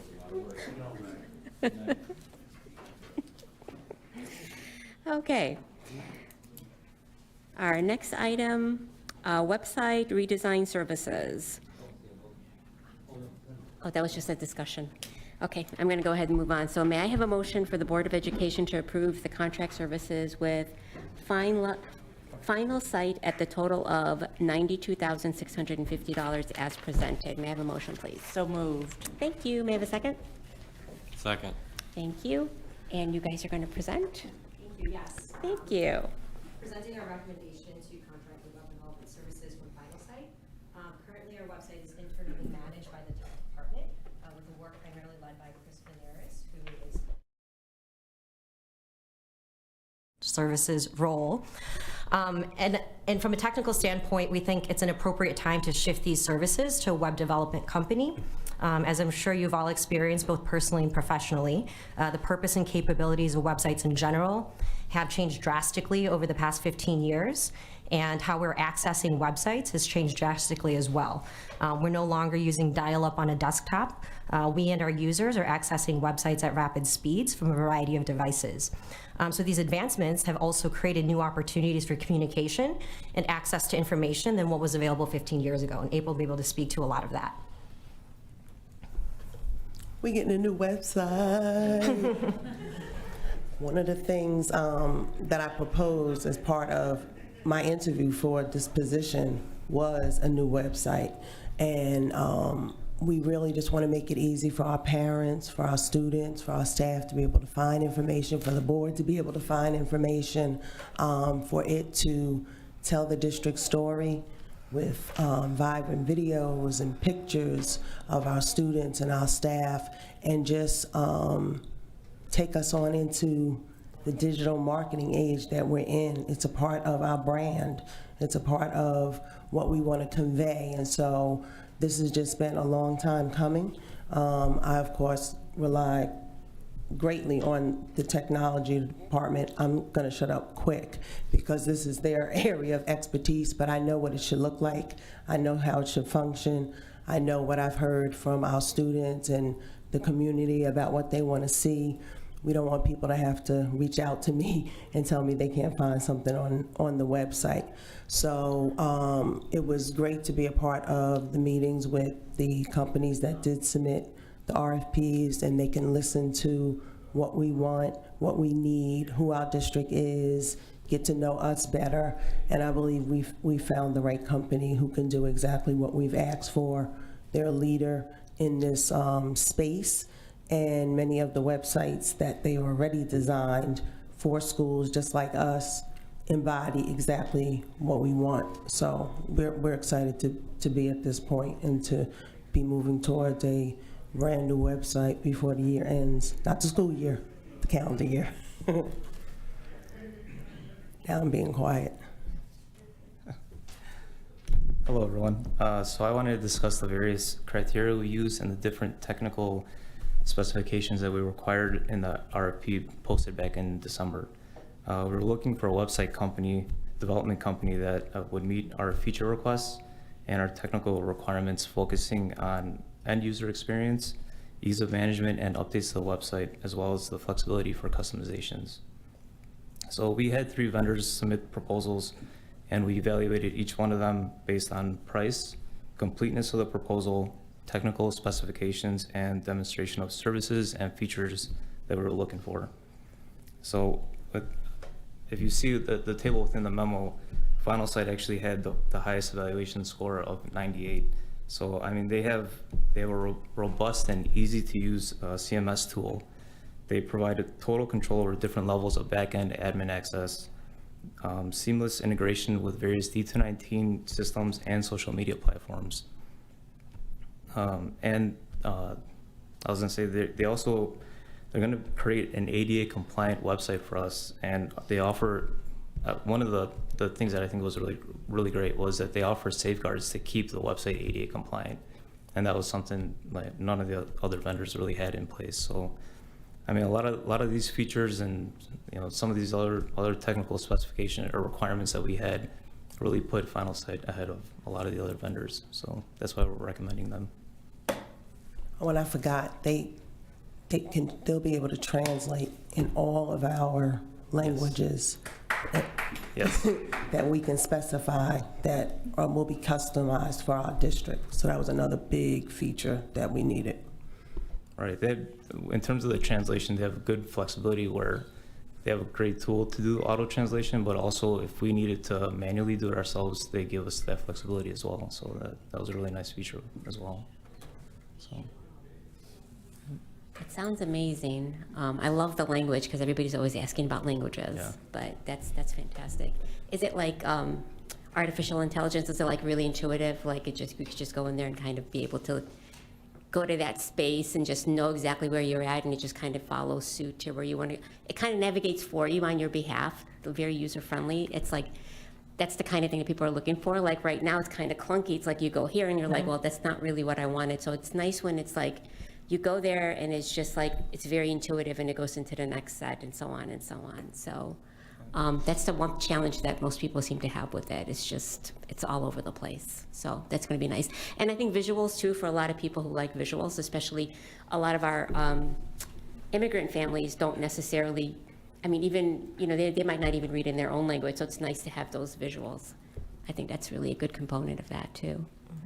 Does anybody have any? Yeah, I have a question. So will Assyrian be one of those languages? Can they translate into Assyrian?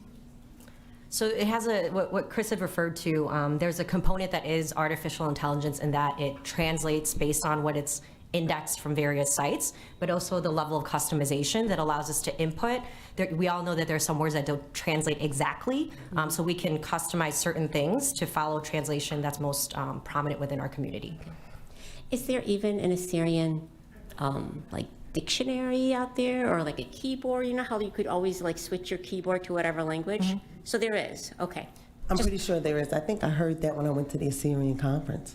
Oh, nice. There was somebody there from Google who was instrumental, matter of fact, in doing something like that. So I'm pretty sure I heard that. Okay, awesome. Good to know. Any questions? Anyone else? I think we're all excited. I just have a quick question. And unfortunately, it's always about the finance portion of it. We see Aptigee, that there was another company that was there for at a much lower bid, and the rate was, I mean, the evaluation score is, I mean, in the same ballpark, I guess, per se. And can you just tell me why we didn't choose? I mean, what was the differences that was lacking from them that we decided to almost, you know, spend more than what that company is offering? Yeah, sure. So part of what the big decision maker was the platform in which the content creators would be able to update the site, as well as the end experience for the users. And Final Site had the most robust and customizable platform for users to edit the sites, but also for us to grow our own website from what we envision it right now, but also where it may become in 5 years. Thank you. I have one last question, because I asked this question when at my own job, when we have new products to work with. Is there like a product, like a recommendation or an improvement where, like, if you feel like you need something but it's not there, can you like email them and say, hey, this would be a great product improvement to see or something? That's a great question. And both of you, please jump in if at any point you want to add to the response. One of the things that we noted about Final Site was that they had solutions and features for everything that we already wanted. And I think it's because they have a huge client base that does make those requests that they can quickly respond to. So we're confident that they have the features already and that they would develop them because they are a site, a provider that works specifically for schools. So what we want, they've already considered in other places. Awesome. Thank you. Any other questions or concerns? No? Okay, I think we're good for a roll call then. Member Dr. Lopez? Yes. Member Fling? Yes. Member Jacobs? Yes. Member Noack? Yes. Member Dr. Farsney? Yes. Member Dr. Koh? Yes. Member Abraham? Yes. Okay, next item, cyberspace services. May I have a motion for the Board of Education to approve the Arctic Wolf to provide logging and auditing and vulnerability management cybersecurity services for the district in the combined amount of $139,759.51 for a one-year contract as presented. May I have a motion, please? So moved. Thank you. Thank you. Okay, Christine. Thank you. Earlier this school year, the IT department created a cybersecurity roadmap with Craig Williams and Michael Redmond from Client First Consulting Group. And in it, cybersecurity initiatives were prioritized to support the safety and privacy of our data, as well as security of our systems and users. So within that plan, 2 of the initiatives were more immediate and add additional layers of security to our existing cybersecurity that's in place within our district. And so those 2 areas were identified as logging, auditing, and vulnerability management. So we were recommending that Arctic Wolf be the provider for both those services for the total amount of $139,759.51. Joe? I think I ask this question all the time. Is there any advantage of going to the provider and obtaining a 3-year contract to see if there's any long-term savings where we lock in their services for more than just the 1 year? That's a great question. So currently, because we developed this roadmap earlier this school year, we do have existing services for which we're contracted. So this current one will take us into when the other ones end, and then we can evaluate what other plans, what other new services may be offered. Does anyone else have any questions? No? Nope. I think we're good for a roll call. Member Dr. Farzaneh? Yes. Member Jacobs? Yes. Member Dr. Koh? Yes. Member Dr. Lopez? Yes. Member Flink? Yes. Member Noack? Yes. Member Abraham? Yes. Okay, next item, Chromebook purchase. May I have a motion for the Board of Education to approve the purchase of 1,221, is it ASUS CR1 Chromebooks and management licenses from CDW-G in the amount of $451,574.64 as presented. May I have a motion, please? So moved. Second. Thank you. That price tag seems so much cheaper than years prior, but maybe it's just me. No, it is. I'm glad you mentioned that, yes. It is an annual purchase for which we budget, and this one did come out lower. A reason for that, our tech teams do review available devices annually and compare it to the current years, looking at features and prices and the needs of the students. So this one was actually lower in price point than previous years, but also increase in storage, so it is a better model, while still providing the same types of features that the previous Chromebooks had, like the touchscreen stylus, laptop table tent mode. And so that pricing is for the total number of enrollment that we're projecting, but also additional 10% to account for loaners, repairs, and any additional enrollments beyond our projection. Fantastic, thank you. Does anybody have any questions or comments? I know this is like an annual thing, so I don't think, So we're good. since we're saving money on it, we must be taking really good care of our Chromebooks and they Our must be students lasting. do. And students, so we're not, we were concerned as a board that we would just be like, oh God, they're gonna throw it and then like, I need a new one because you get free, we'll do that, but they're taking really good care of it. So that's great to see, and you're seeing that finally. Because every year we do see this every year, and it's like those numbers are kind of crazy, but seeing it come down it's always a beautiful thing. Very nice, thank you, we appreciate that. May I have a roll call, please? Member Flink? Yes. Member Jacobs? Yes. Member Dr. Lopez? Yes. Member Noack? Yes. Member Dr. Farzaneh? Yes. Member Dr. Koh? Yes. Member Abraham? Yes, thank you. All right, our next item. Okay, we are going to have Dr. Luana Wells give a discussion presentation on anti-bias update and microaggressions, campaign 2023. Good evening. Good evening. I always get excited when we talk about anti-bias in learning. Up on the screen, before I even start, I just want to recognize the 3 committees whose work has led to the microaggressions playback theater that we're at this year. This has been a process from 2019 all the way until now. So we have the EPAC subcommittee, and that is a committee that thinks of policy and also thinks of practice. The original committee is with students, parents, stakeholders, so forth, but the subcommittee is within the district. So those are the members. Give you a moment to look.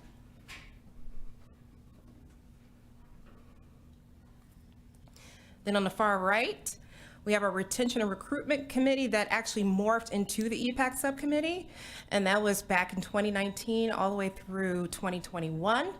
And within that group, moment to look, but then also to think about why anti-bias, why microaggressions, which I'll name in a moment. And then the middle section is everyone who is working on playback theater. So let me give you a little timeline. So our microaggression education timeline really began out of 2 needs. Number 1, the goal was to reverse staff who were leaving the district. One of the reasons was microaggressions within their department. The other reason was to address intergroup conflict that happens sometimes among students and staff and even our community. And that goes along with Board Policy 618. So here is our review. In January 2019, administrators and union leaders together identified microaggressions as an area of growth to retain all staff, and then also just to improve overall relationships. And just to define that, microaggressions are those subtle slights that we do with one another because we internalize our bias and it comes out in our actions. So we don't walk around daily thinking I'm going to harm someone, but it happens. And it usually happens based off of someone's membership to an identity group that has been oppressed over years and historically.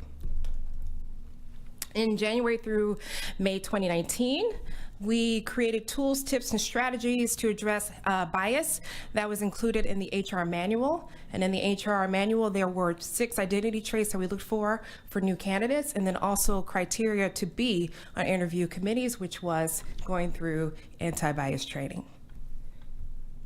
As we continue, pandemic hit. But our minds still worked, just virtually. And so through October 2020, the subcommittee resumed and they named 3 types of learning. One was for our adult learners who are staff, one was for our community, and the other one was for our students. So for the community, on our equity webpage, even now, we have the public awareness campaign where community members can go through that. Our feeder schools have been using that, and that is to train yourself on not only microaggressions, but macroaggressions, which are those, large assaults, hate speech, so forth. We require through policy, because there are 2 aspects to any anti-bias training. One is education. The other one is policy. Sometimes with accountability measures, we have more reaction. So with the accountability of anti-bias training, we have 740 staff members who have been trained in microaggressions since 2021. And in 2021 and 2022, we focused on students who would be our incubator group, as I mentioned in a couple of meetings. And what they were trained on the 10 types of microaggressions. And the reason why is we know as adults we can talk to students and we can model for students, but isn't it better sometimes when you have your peers training you? So peers training the peers. So all last year they were trained on the 10 types of microaggressions. And now, this year, they're going to show us what they learned. And so that occurs in 3 parts. So in April, next month, we will have the launch of Playback Theater. And just thank you to the Fine Arts Department. They combined the learning with microaggressions and then also just what does it look like, an interactive play. So there are 3 parts that they're going to learn beginning next month. Part 1, microaggressions will be defined for students. Part 2, within that whole play will be learning to be an upstander, and that's someone who interrupts moments of bias. And what it does is it'll give students practical ways to upstand, ways that can be respectful, but also show that I will respect anyone regardless if they're different from me or have a different point of view than I do. And then the third part is a live playback theater with the audience, and that's when the audience's stories are brought into the focus. And it'll be led by students, and the stories will come from students. So what I want to do is kind of give you a little adult clip to let you see what it looks like. So if you can hit play. This is my story, and I'll explain it after. I asked if there were any questions. I got a question. You see, my son is really smart and gets great grades. He's gonna go to a good college. So, are you gonna be teaching this African American stuff, or are you gonna be teaching history? What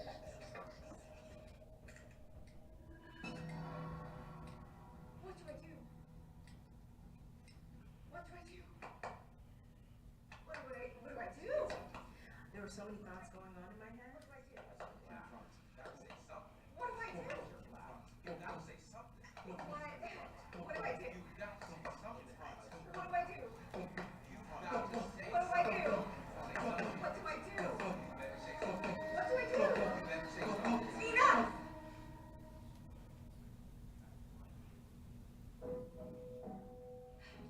Okay, tonight. First night. Oh, it's gonna be great. So Dr. Wells, thinking about your experience in education, what story do you think is important to tell today? It was an open house, first job teaching 8th grade, and I got everything all set up, had the room perfectly decorated, I had mints, I had my sign-in pen,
so in that moment, what did that parent exactly say to you? So I asked, are there any questions? Are there any questions? And the second parent who spoke was a male, and he was a white male. Yeah, I have a question. He said to me, kind of like a statement. I got a really smart son, and I want him to do well, get into a good college. So I want to know, like, are you going to be teaching a lot of that African American stuff, or are you going to be doing history?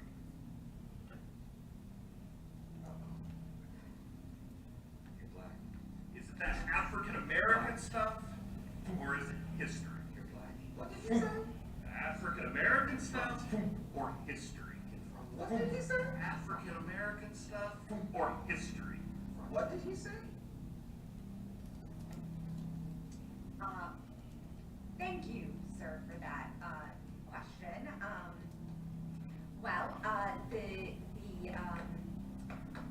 I can absolutely assure you, I am an NIU graduate, and I am the student teacher of the year, and it's absolutely, your child is going to get the top quality education in my class. Thank you so much. I hope you all have a wonderful evening.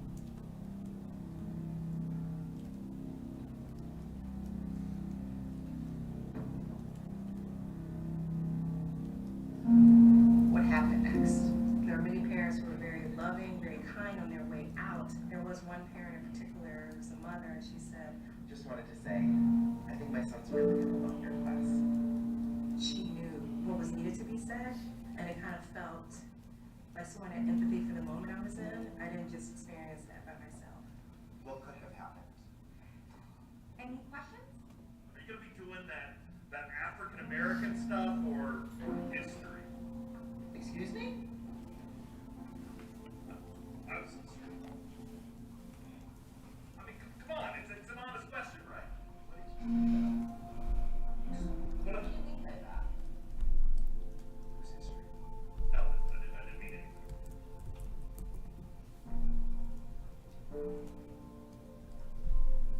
Thank you. Those students are gonna love you. Those students are gonna love you. Those students are gonna love you. You deserve this. Those kids are gonna love you. They're going to love you for this one day. This is just the beginning. Those students are gonna love you. One day they're gonna love you. Those students are gonna love you. Those students Good are teacher. gonna love you. Those I- students are gonna love Good you. teacher.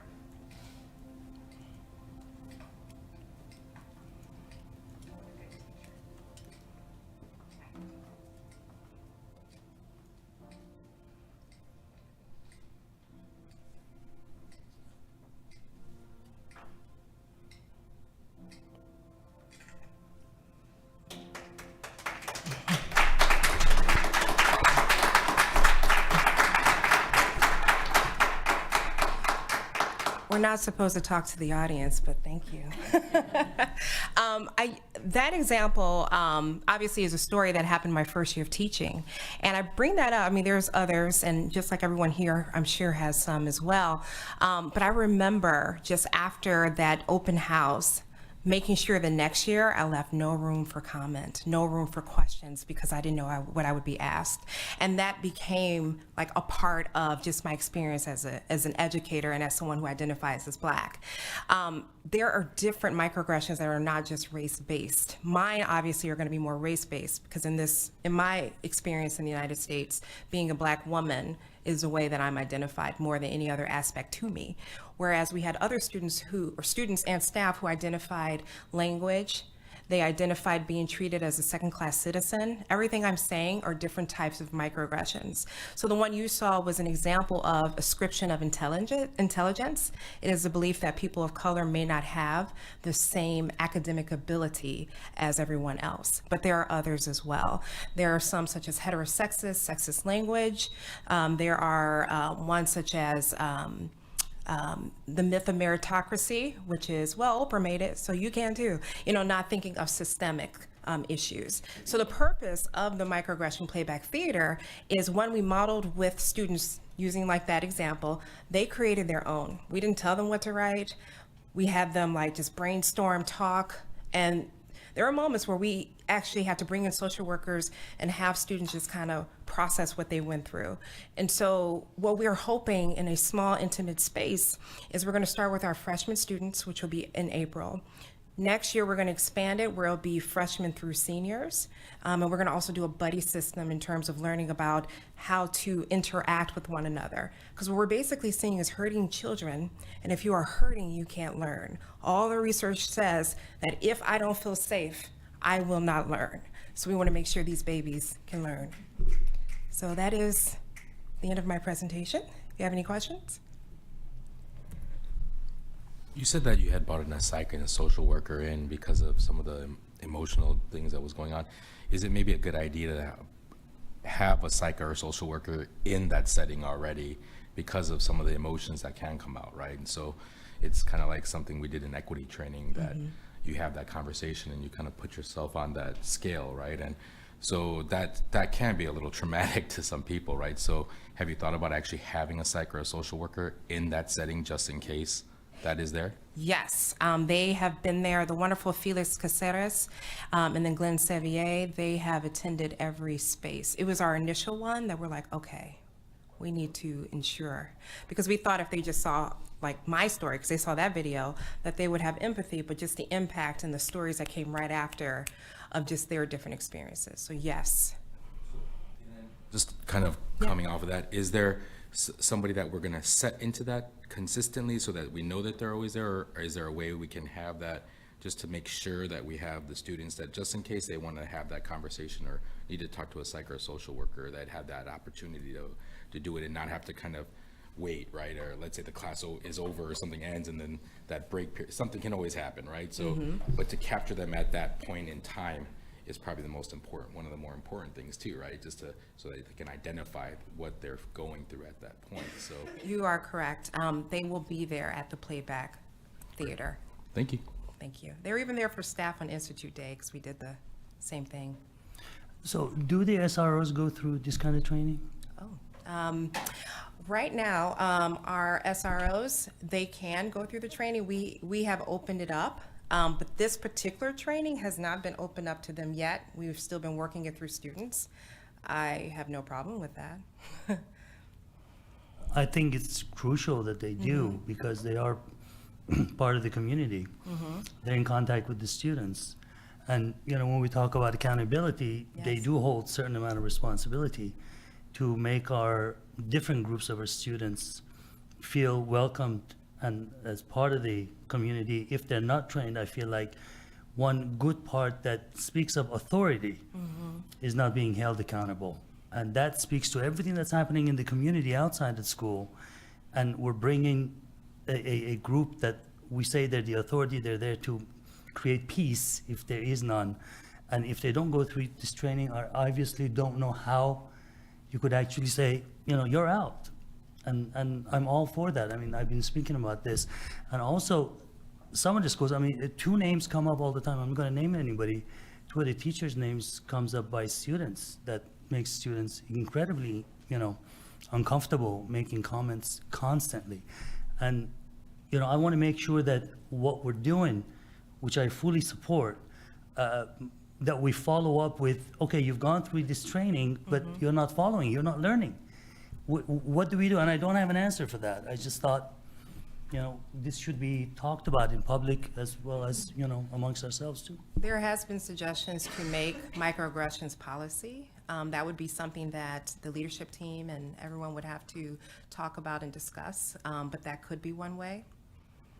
That's a suggestion. Yeah, I would agree with that. I think that that's the way to do it because you have to have accountability, and just teaching someone about something this powerful and this emotional and this necessary, it doesn't mean that that person's got the social emotional capacity to be able to do that. Not everybody does.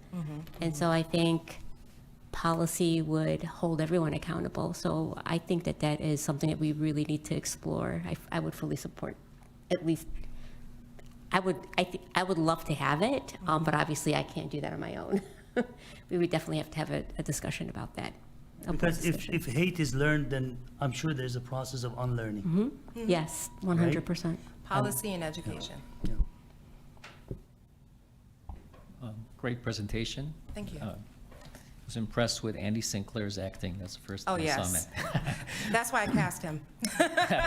But as it expands, sorry, as it expands, is there any thought of having it go downstream to our feeder schools?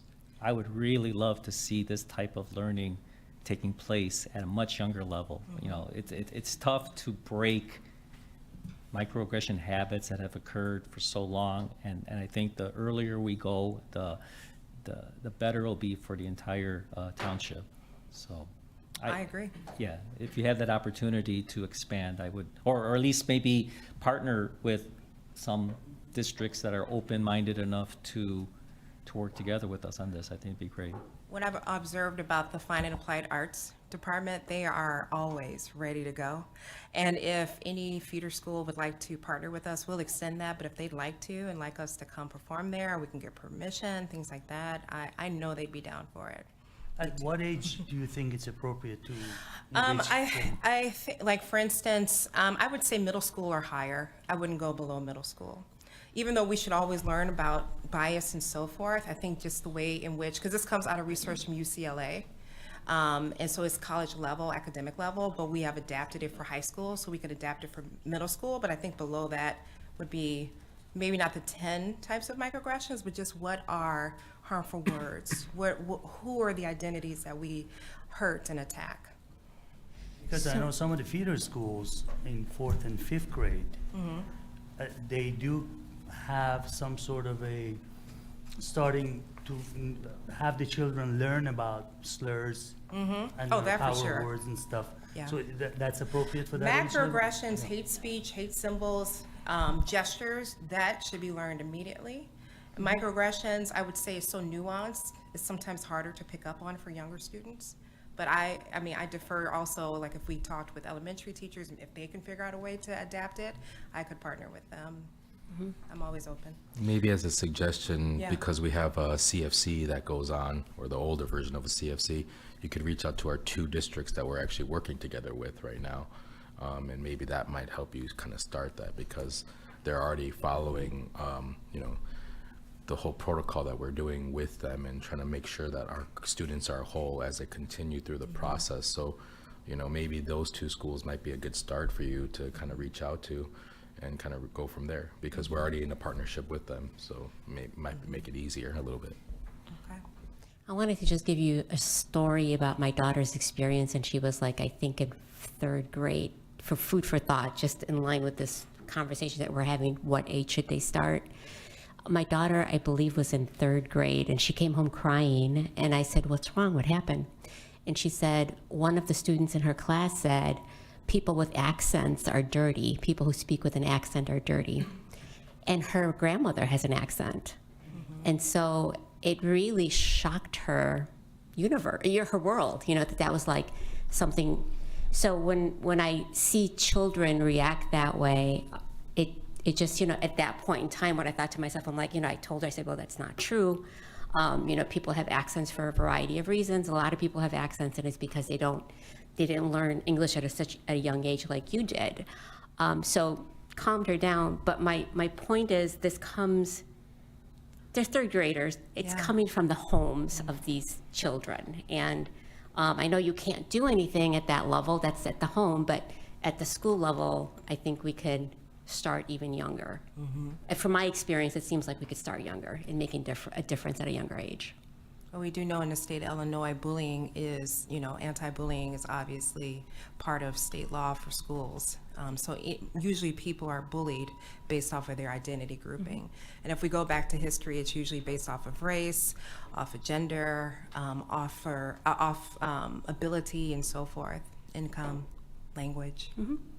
Yeah, so just, very interesting things that children hear and repeat, you know, not knowing what they're actually saying. That I'm sure that child had no idea what that meant, but maybe they, you know, over time, they might think that, you know, people with accents are not as great as people without accents, and that's how it all starts, so. And who determines accents? 'Cause depending on where you live, everyone has an accent. Yeah. I've always envied people who were multilingual. I have always wanted that for myself. So I look at it as an honor when I hear someone speak multiple languages. Yeah. Well, thank you. It's been an incredible discussion. Can I don't have anything else to add, but just ditto, I really appreciate what the rest of the board members are saying. I just wanted to say thank you for your leadership and your sort of action around this and support. I love just how this work is so like real, right? And, you know, the vulnerability that I think this creates through the arts that can lead to greater empathy in this district. I think that there's something there that I need to get better at, we need to get better at, right? So, but I think this is so great, and that you've adopted it from some college level work. I think the world needs to see this, I really do. I'm a big believer in figuring out, like, we see it here, and some folks zooming in or on YouTube see it, but what else do we sort of keep sharing about the realities of what the work is that continues to draw attention to these supports that you've created for our teachers. You know, it's not the end all, to your point, it's not the end all be all solution, but the fact that it is a deliberate intervention, leveraging some of our resources, our teachers, our technology, I think there's something really powerful there that, you know, I would just say, yeah, we got to figure out how to keep doing that. So, yeah. Thank you. But thank you. That's really what I wanted to say. Thank you for your leadership and your work. Thank you. We have awesome people, and I am happy to be in a district where I have teammates who are behind me, and we're like, let's do it. And even the funding to have a team do playback theater that was voted on and agreed upon by the board. So thank you as well. Thank you. We'd love to have you back every quarter, just giving us these wonderful I can bring the students presentations. after they do the play if you'd like. Yeah, that'd be great. Okay. Thank you. Thank you. I have a comment. Oh, wait, I'm sorry, Ilana. I just want to say thank you, and I appreciate that you were willing to use your own story as an example. Is very, very powerful, and how we can keep touching the lives of youth and pushing our staff to really understand micro and macro aggressions too, and everyone sort of following by example. So thank you. Thank you. Appreciate you all. Thank you. Thank you.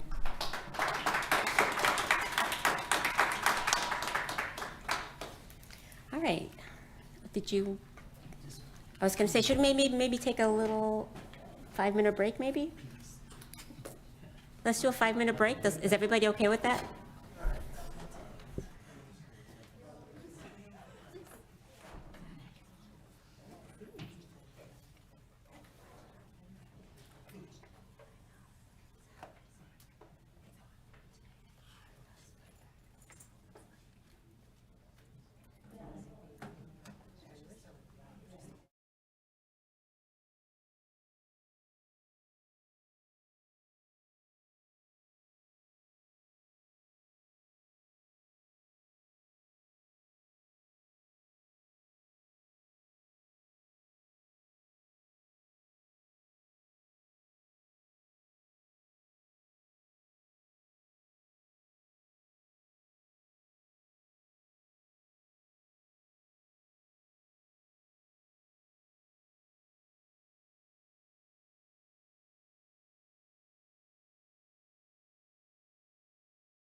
All right.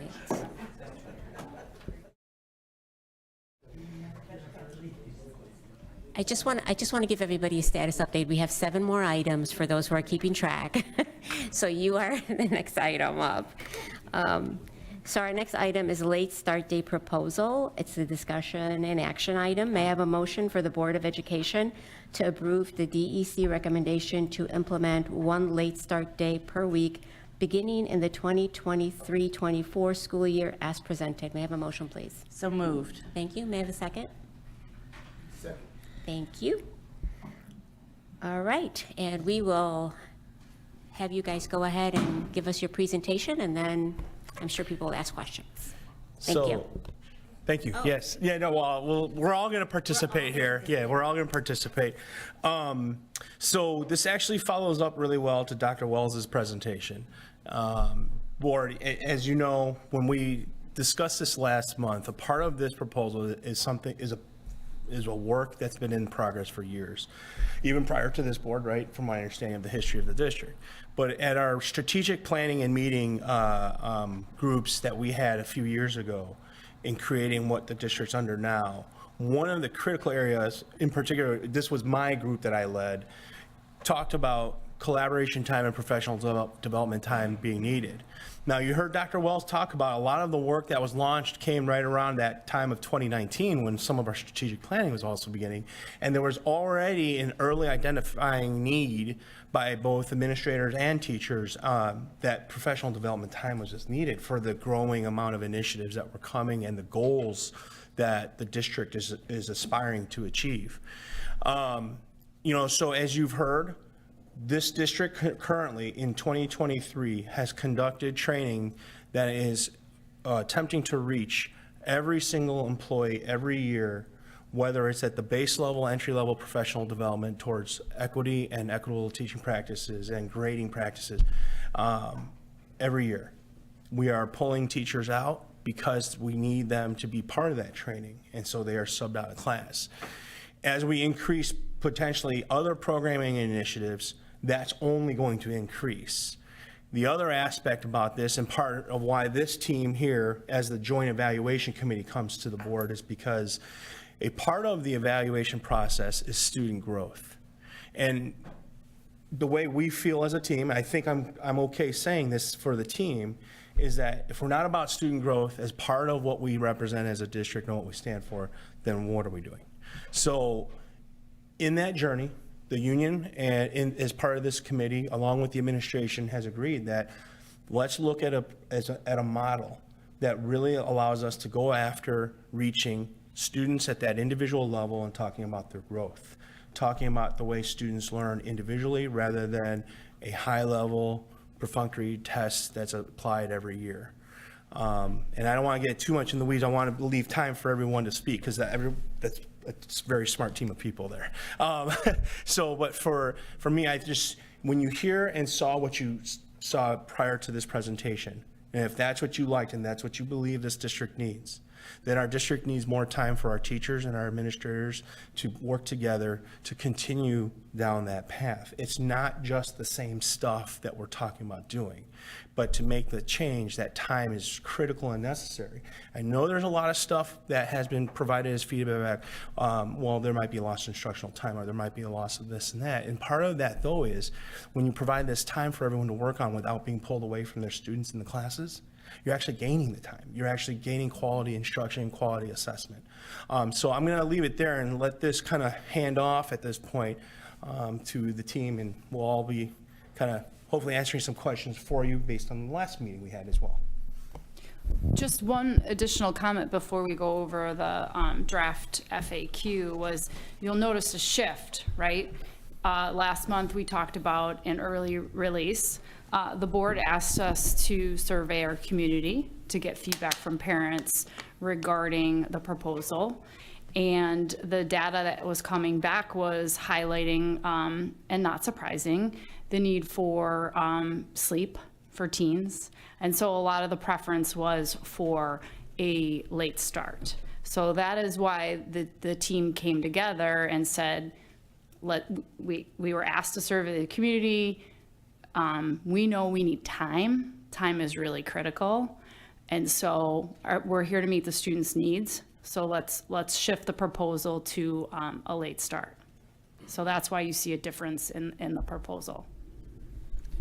And I just want to reiterate what we've talked about from the outset is this is about time. This is about time that's spent providing better experiences for students, allowing for us to have conversations that we simply don't have time to have, to think about how we take especially our most struggling students and move them in ways that give them opportunities that they don't have right now. And these are ad hoc conversations, and when they're not ad hoc, when they're planned, we're leaving the classroom. And it's very difficult to leave the classroom because however good our substitutes are at enacting the plans we leave, it's not the same. The community shifts when the classroom teacher isn't there. And the more time we spend away from our students, even if we're focusing on them, the less they feel that impact. So there are so many ways that we can impact students on a large scale, but we really need that time.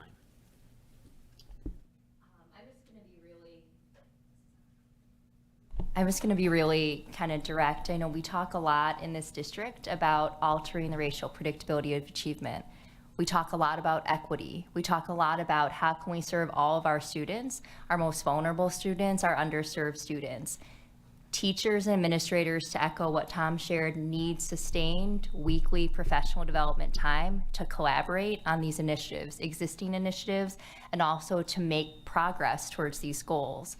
The time that we're asking for tonight is not for teachers to do things like plan lessons for the day or to grade papers, or it's really to develop student learning objectives that target individual students and isolate specific skills, for example, that students need in order to be successful in high school, in order to really serve all of our students in a way that walks the walk on equity that we've talked so often about here. And so in order to facilitate that and to do it in a meaningful way that we can measure and to make sure that if we need to make adjustments or recalibrations along the way, we need the ability to do that. Teachers shouldn't be pulled from classes, to Michael's point, because it does mean that, and I understand, right, one of the concerns is a loss in direct instructional time. But the trade-off, right, is that teachers are pulled from classes. And the cumulative effect of that over the course of a school year and a student's experience in a given class, it compounds. And so having something that's predictable also allows teachers and administrators to plan and to develop these student learning objectives over the course of not just a few weeks, but over the course of a sustained period of time. So the document that you see projected right now on the screen is the artifact that we prepared for tonight, and that, and we will share this. We can have it emailed to the board as well. But this is based on the questions that the Board of Education had, as well as the questions we were seeing on that student, on the feedback form.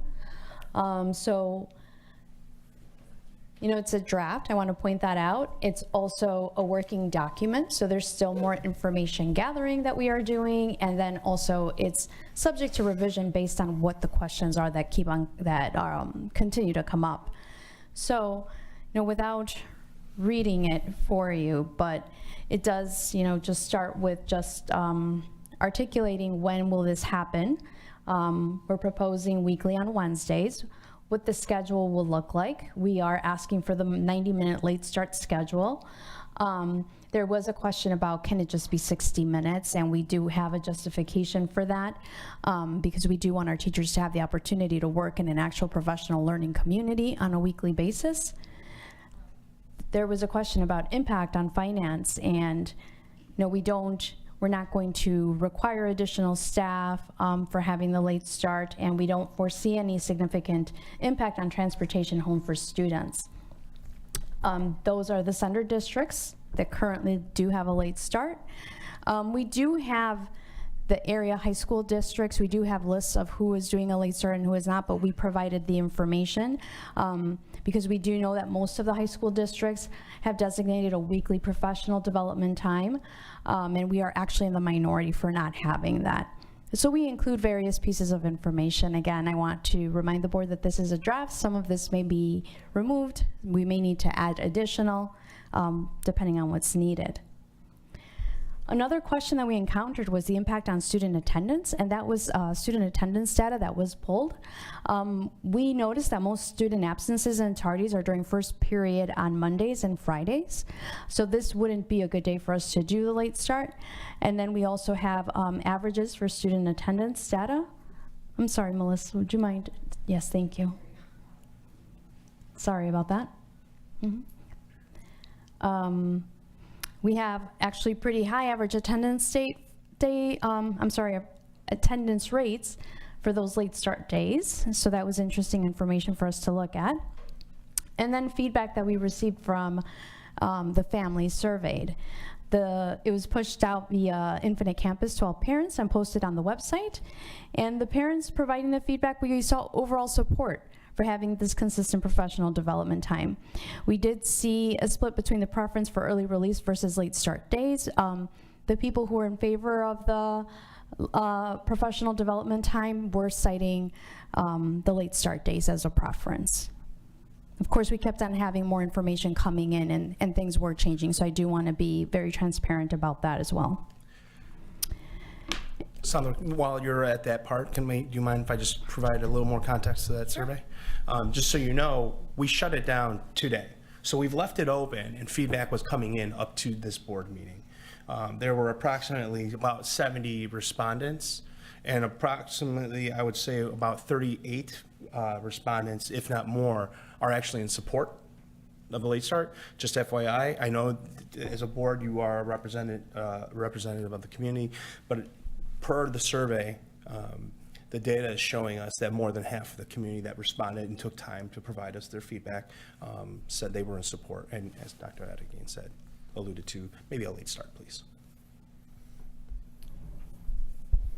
Can you just really go over again? Sorry, how many people responded to the? Approximately 70. To the questionnaire? Mm-hmm. Of our 4,600 students, we only had 71 parents fill out the questionnaire.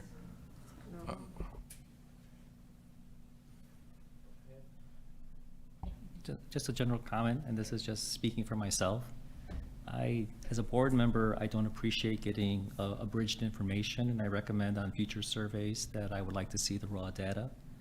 I don't want any issue of a bias influencing some of these things, and I definitely think it's imperative, especially with such a small quantity of 70-something. It would have been quite easy to have each board member go through it and come up with their own analysis of the questions. So I strongly recommend that our administration, moving forward, if other situations come up in terms of surveys and stuff, that if it's going to be an issue that's coming before the board, that the board should have access to the raw data.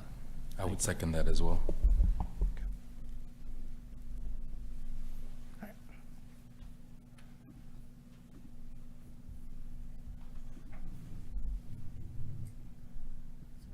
Sorry, are there any other? Those are, pretty much it's just 2 pages, so you can review the rest of the questions on there.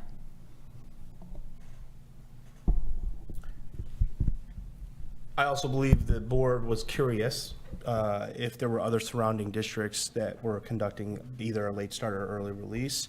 The answer is yes. The response from the regional high school districts, not every district responded, but of those that did, it is clear people are doing it, even though some of our closest neighbors have been doing, some of the districts commented that they've been doing this for decades. And then, for full transparency, there are 1 or 2 other districts that are in our position where they are launching this next year. In terms of range of time, which I know has also come up, again, for full transparency, some districts are at a 45-minute period weekly.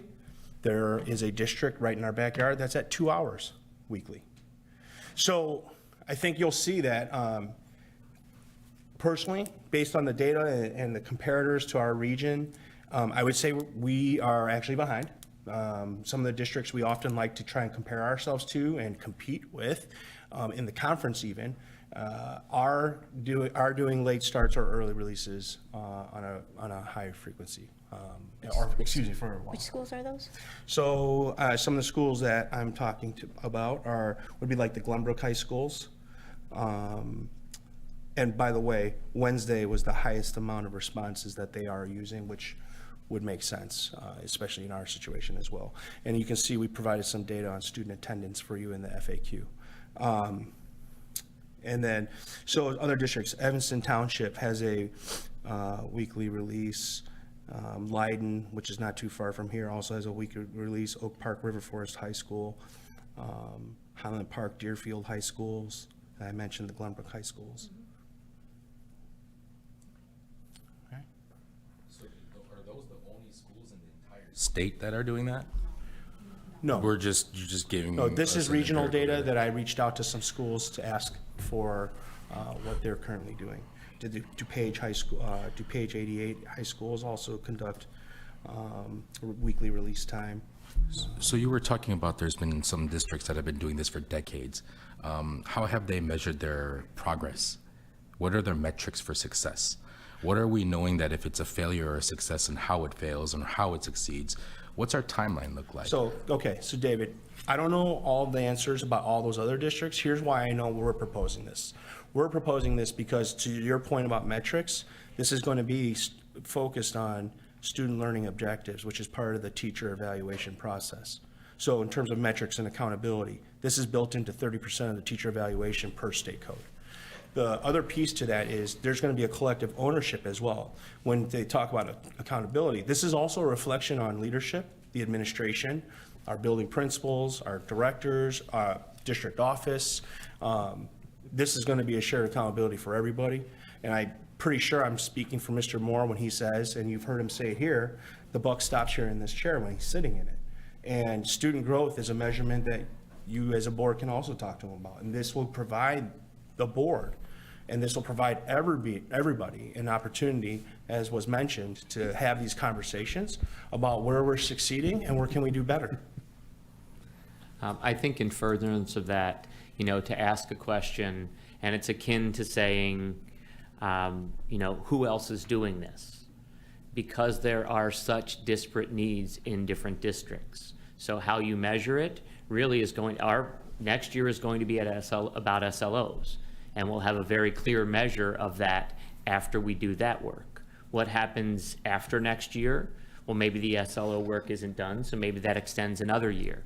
And we'll have data to demonstrate student growth. When we have finished with SLOs, however long that takes, we will move on to the next big issue that we need to address, either school-wide or district-wide. And so when you ask, how do you measure, I think you need to look at what the purpose of the time is. And I think that schools that are successful have taken the approach that we've taken. We are going to focus this exclusively on SLOs until we get those data to the place where they need to be so that we can identify gaps and begin to serve students individually. That's when we'll know the success of this component of the Late Start program. And then where we go from there will be dictated by what you as a board and by what our administration identifies as the needs of our students moving forward. So I wish I could give you a more concrete answer, but as I said, there's such a wide range of approaches to using this time, that it's impossible to say. But what we're focused on is district-wide initiatives. So we don't have all of these pockets of people doing parallel work that other people don't know about, of duplicating work that people are doing, of doing work that's been done in the past, that unless you've got someone who was here 7 years ago and has that institutional memory, we're redoing. And so we're trying to be very focused and very clear, and I don't want to say single-minded, but with this task, single-minded about how we're going to best serve our students. And as Katie alluded to, narrowing that persistent gap that we have not been able to address. So, The only thing I'll add to help the board so that we don't use jargon, right, in the community is, let's say you have a freshman English class with 28 students. We're going to be working with teachers to say, let's take a look at these 28 students and we're going to administer a baseline assessment, some pre-test. The teacher then looks at the pre-test scores and says, okay, here's where all my students have shuffled. Here's the students that got the highest, here's the middle, here's my students who may need a little bit more support. Student learning objectives, that's when that comes into play. That's exactly what we're talking about. We're taking those groups of students and say, okay, these are our students that are here. We are gonna set some goals to move them here. Then we have the middle group. We want to set goals that are reasonable for here, and then we have students who are in the bottom that we really want to make sure that we're diving in and giving the support we need so that we can move them to here. That's just an example of what it looks like in every single teacher's classroom, from English to science to social studies to foreign language.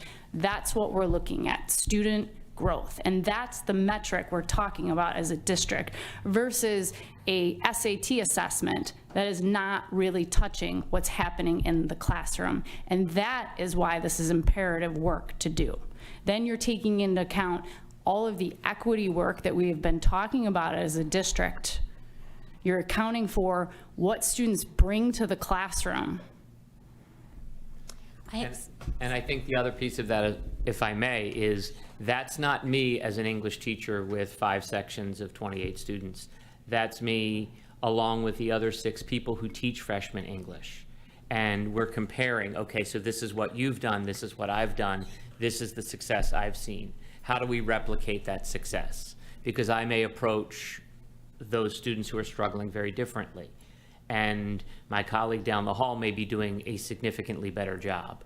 And right now, we may have those conversations over lunch. We may have them on a late start day that we already have, which are already pretty booked, so we don't get to do a lot of that. And those conversations are truncated. And by the time we really get to talking about them, it's time to start first period. And so, you know, you've got a lot of good work being done by a lot of people, but there's no integration and collaboration of that. And so we have disparate outcomes for different students, depending on the interventions that are being used and the measurements that are being employed. The only piece I'd add too, and I hope that we've really tried to address the questions that came up at the last meeting, and please ask us additional questions. We want you to feel comfortable like voting for this proposal. We've also spent a lot of time thinking about, to David's point, I know others brought this up as well, how do we measure this? And I think the unique proposal that you have in front of you, it is not just asking for additional time, but it is uniquely coupled with this student learning outcomes piece, which is the measurement piece. It's the accountability piece. It's tied to evaluations, which I think is really significant, right, when you think about accountability. The other thing I'll add too is that even though teachers right now have time in the day, like prep periods, before school, after school, we're often meeting with students. And that's something that I really wanted to make a point in saying here, that it's not just as a teacher, me siloed in my classroom or at my desk grading, right, or planning my lessons. I meet with students all the time, and getting pulled out to go to, it's important professional development, it's important conversations that are had, but that takes me away from my students. Building time into the week to have these conversations, and I think even like, I wouldn't say more importantly, but as importantly, to also assess how are things going. And Michael touched on this, right? How can we connect in not just within our own disciplines, but across the building? Our students shouldn't have to wait until the next institute day or the next late start 2 months later for us to be able to have time to actually look at the data and share strategies and reflect on what's working, what's not working. Our students deserve better, and this would allow us to do that in a very targeted and meaningful way. Thank you. Yeah. I'm a huge supporter of professional development. I believe that it does work. Even in my own office, we meet on a weekly basis, and we literally just, that time that we meet, we're covering some things that people were struggling with or were challenged with, and as a group, we figure out how to troubleshoot it and fix it. So I do believe in it. I think it works. I think it's a very positive thing. My question is, with the Glenbrook schools that you mentioned, and you said they'd been doing it for quite a while, so if we were to look at their school report card for the last decade, would we see some indication that this professional development at their school has actually improved their report card over time? Or would that be is that someplace else that we would see that? I don't know. I think they have different metrics they're looking at. They have a different strategic plan they're looking at. Yeah, are they looking that students learn and grow? Yes, absolutely. That's the name of education. But what their demographics are and what their focus and initiatives are going to be different from ours. So we want to grow we want students to be empowered. We want to, as Mr. Moore says, what does he say? Clear paths. I forget. Bright futures. No limits, right? I'm like, empower. He's going to be mad at me. But that's our job, right? That's what we focus on. What does Glenbrook focus on? You know, I don't dive into their strategic plan. I focus on what District 219's strategic plan is set forth by this board and what we've been talking about this whole time, about how are we going to provide equitable learning opportunities for all our students so that when they leave here, we've prepared them and we've done our job. Okay, so that may or may not translate into the school overall report card that we see. Our hope is, yes. Yeah, exactly. When we start paring down, I mean, maybe David remembers we had individual learning plans a long time ago, and we were looking at students' growth and propensity for growth. We believe, I think I could say for the whole committee, we believe all students can learn. Students will learn no matter what we do. No matter how amazing we are or maybe not so amazing, students grow and learn every day. Our job is to grow them beyond the typical growth. And what we're proposing for the professional development time in the beginning is developing these individual learning objectives so we are measuring. This is where you started, Sally. We want you to go here. Well, let's evaluate this at the midpoint and say, okay, we got you here, then I need to challenge you more, or you didn't quite make it here, what could we do different? So the teachers in the classroom and these students are in charge of the learning and making changes, and that will have the impact on that standardized assessment, that school report card. So if we don't do those things, we're going to continue to see the same results. We're going to continue to see there's stagnant, SAT scores. Well, because we're not doing anything different. Right. Thank you. I appreciate that. I also, if I may, just to add on to that, I apologize. But as you know, we are moving to stacked classes. We're moving to classes that don't separate kids by ability. And that becomes a greater challenge to serve the needs of all of those students when the band of performance and ability and reading levels is so dramatically different. I teach a freshman class and the reading levels go from 3rd to 11th grade. And so it's a challenge to meet all of those students where they are and move them forward, because everybody in that band deserves to move forward. And so that's a real challenge. As of next year, all of our English classes will be stacked. And so almost all of our conversations are about that. And we're addressing equity in those conversations, and we're addressing instructional delivery and differentiation and the kind of support that we need. But again, as I said previously, they're ad hoc conversations that in a department meeting of half an hour, we may get 10 minutes. And at a late start, we might get half of that time, and then we have to come back together as a department for other initiatives. So the freshman team gets half an hour. And it's really hard when things are separated that way to be cohesive. And again, other departments are now moving towards integrating their classes and stacking them. And so this challenge is only going to grow beyond the English department into other departments. We're also talking about dual credit, and there are certain expectations that universities have. And that's another area where we're very far behind a lot of districts. I mean, we have students in other districts who are graduating with a year's worth of dual credit.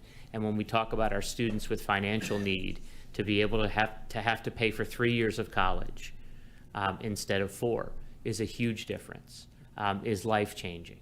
And again, not that every student needs to go to college, but for those students who do want to, there are just so many ways that we could be serving them better if we were better able to integrate the work that we're doing and not be so siloed. So I apologize.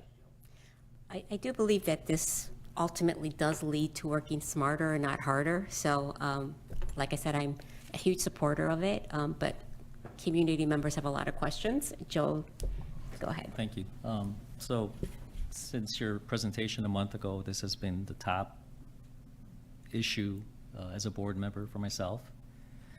Ironically, the surveying I did personally amongst parents and residents of Niles Township, I almost have a larger number than what you had in your survey. So reviewing the comments that were made to me, I jotted down a statement, so I didn't want to lose any of those comments and my position, so I'll just share my statement. As a career engineer and manager, I have seen firsthand how effectively weekly collaborative meetings have positively helped the participants and the intended goals of the meeting. Meetings that set clear goals, develop agendas, assign roles, and communicate expectations with defined metrics will be a tremendous tool for our teachers.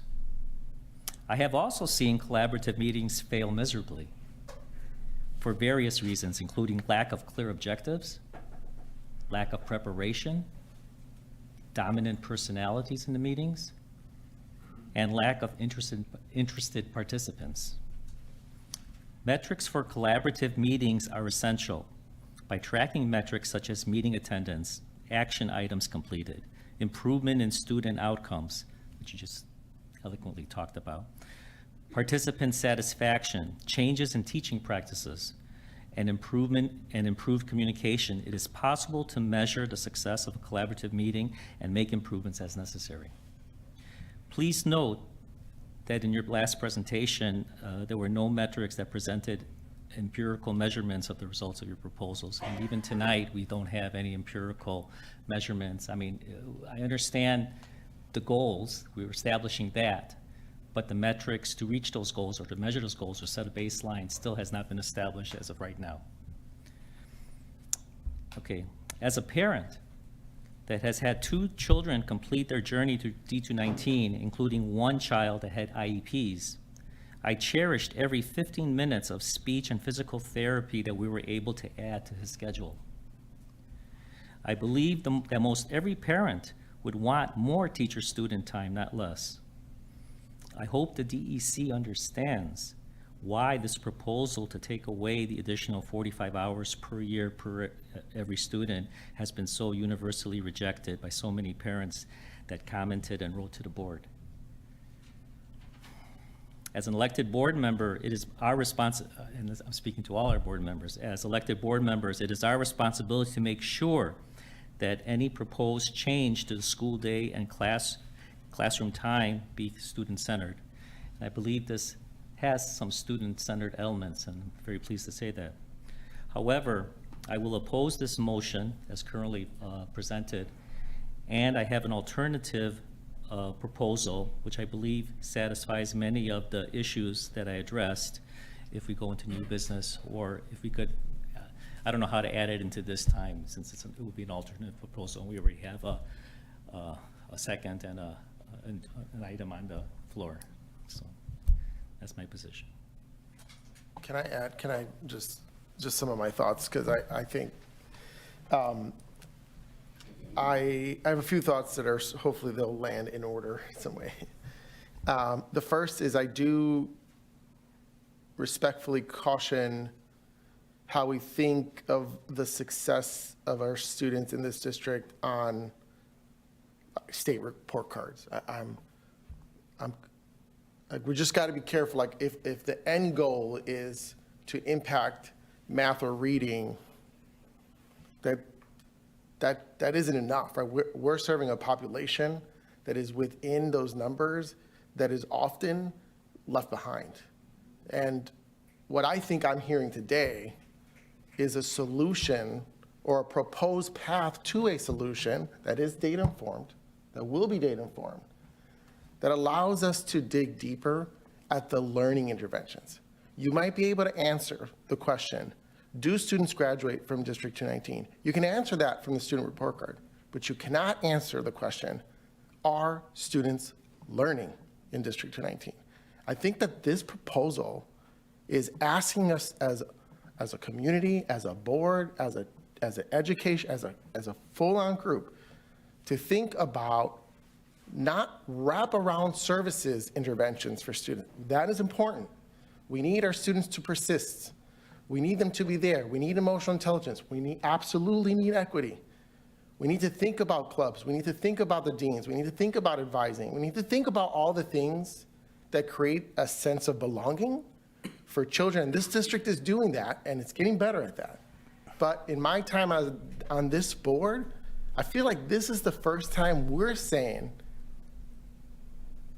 what is the academic learning interventions that we should be challenging freshman English, sophomore English, junior, senior, so we can comfortably argue students graduate, but they learn, and we can prove that they are mastering competencies in English, in science, in engineering.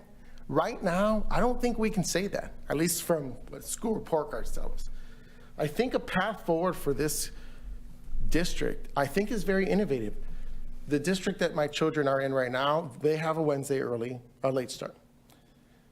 So that's good. Those teachers are fighting and respectfully thinking deliberately about how do you make education about learning and showing success, and not just about my kid got a C in the class, my kid got a D in the class. What does a C tell you about what you're doing right or wrong? I think the Student Success Collaborative that you all are talking about is what you guys are trying to get at.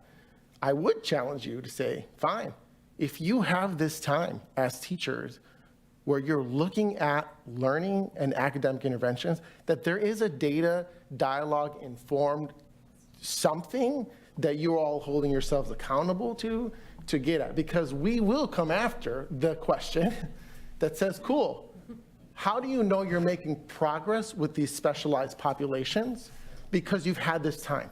And what are those specialized populations? And where are they still behind? And how are you talking about closing the gap with particular skills, competencies, in particular standards-based areas? I think that, I don't know that we know that here, because education when I went to school is no longer that. And what you all are doing, I know because my wife's a sub in the district, in the area, she comes home and says, there's no grades.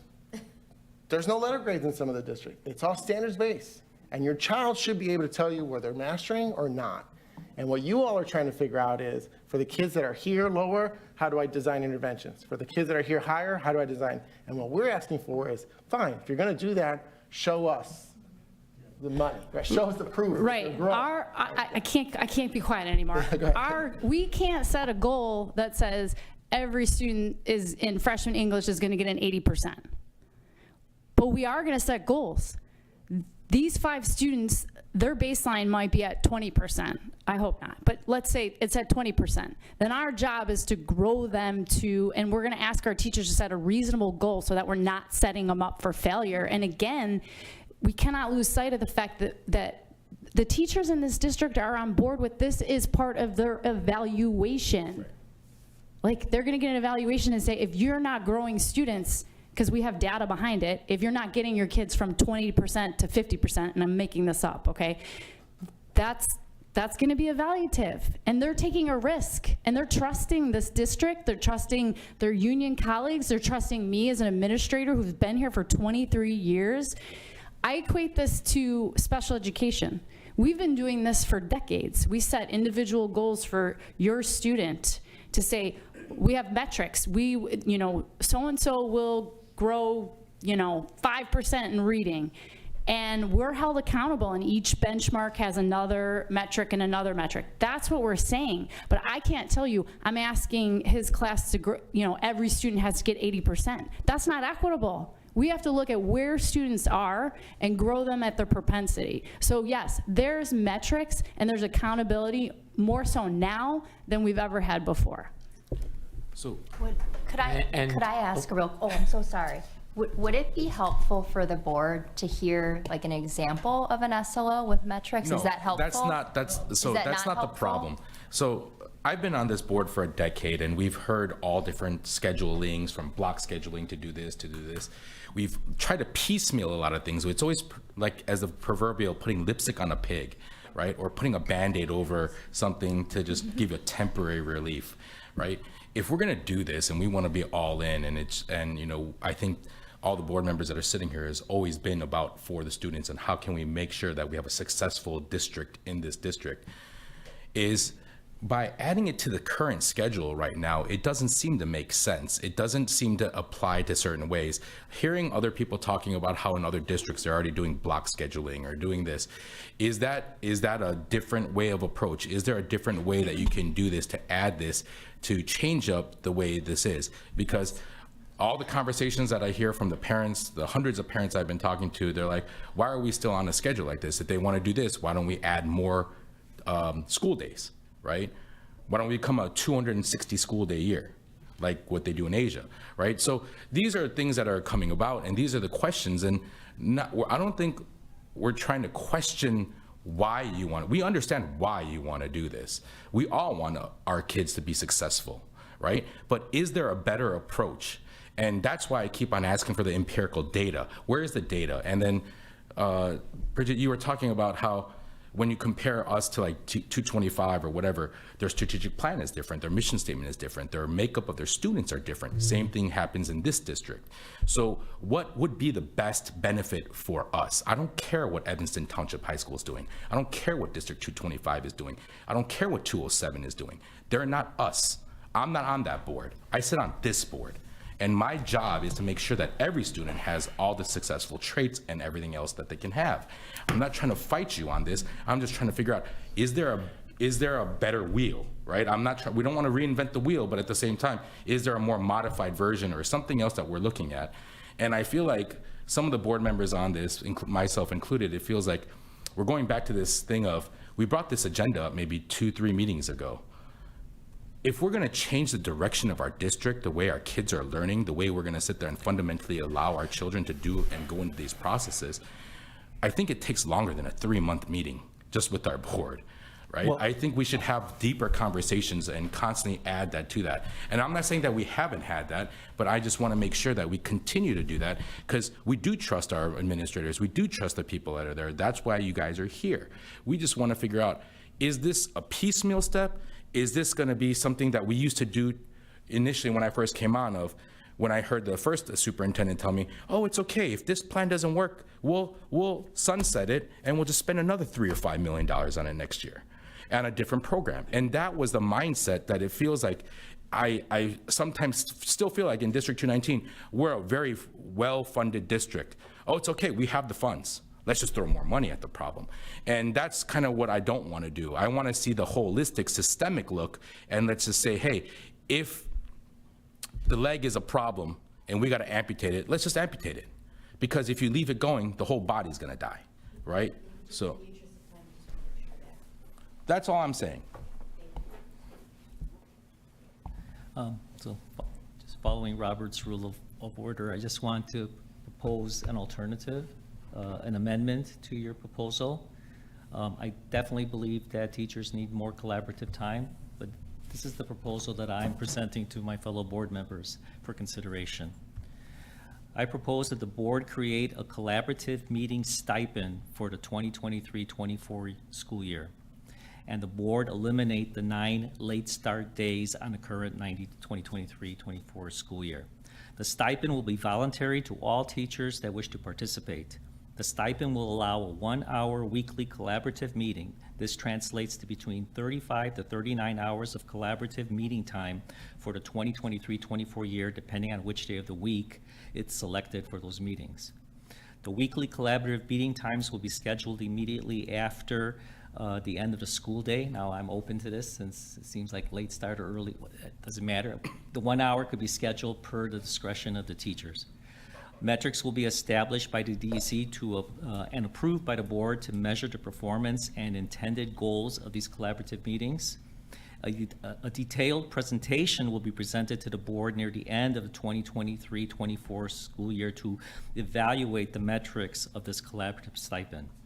The benefits of the proposal I have is teacher-student class time will increase because of those no longer days that we have, the 9 days, 13.5 hours next year. Teacher collaboration time will increase from the current 13.5 hours to 35 to 39 hours, depending on which day is selected. Win for the teachers, win for the students. The financial impact, of course, because this is a stipend and it's paid an additional hour, will have to be calculated, but this board has placed the district in sound financial footing, and I believe that it would be resources well spent if the metrics are provided for this proposal. So my proposal is it gives you 3 times as much collaborative time. You're paid for it. The students get a little more time, and it's a win-win for the entire place around. And the school day is not affected. No IEP minutes are affected. I think it's an interesting proposal. I know Katie wants to add some comments from the union perspective too, but if you remember the last meeting in February when we presented, we were at a pivot point with our student growth, right? As you know, every teacher is evaluated by student growth, and we had rolled over our student growth, and Tom, please, and Sandra chime in at any point. We're at a point where we were using different type 1, type 2, type 3 assessments for our teacher evaluation system. And so if all staff, all teachers have to participate in this, like as part of changing a new student growth metric, which would be the SLOs that we're talking about, we have to have every single teacher participate in it. So while I do appreciate an alternative, we would need everyone to participate. I agree, everyone should participate, and any teacher that is worth her or his weight in salt would want to get 39 additional or 39 hours of collaborative time versus the 13 and a half that you currently have. I think it's a really creative solution, and I appreciate you suggesting an alternative. Respectfully, I don't agree with it for some of the reasons that Bridget pointed out, but to be blunt, and I'm sitting here as the vice president of the union telling you that I don't want teachers to be able to opt out. Okay, then we'll take that out.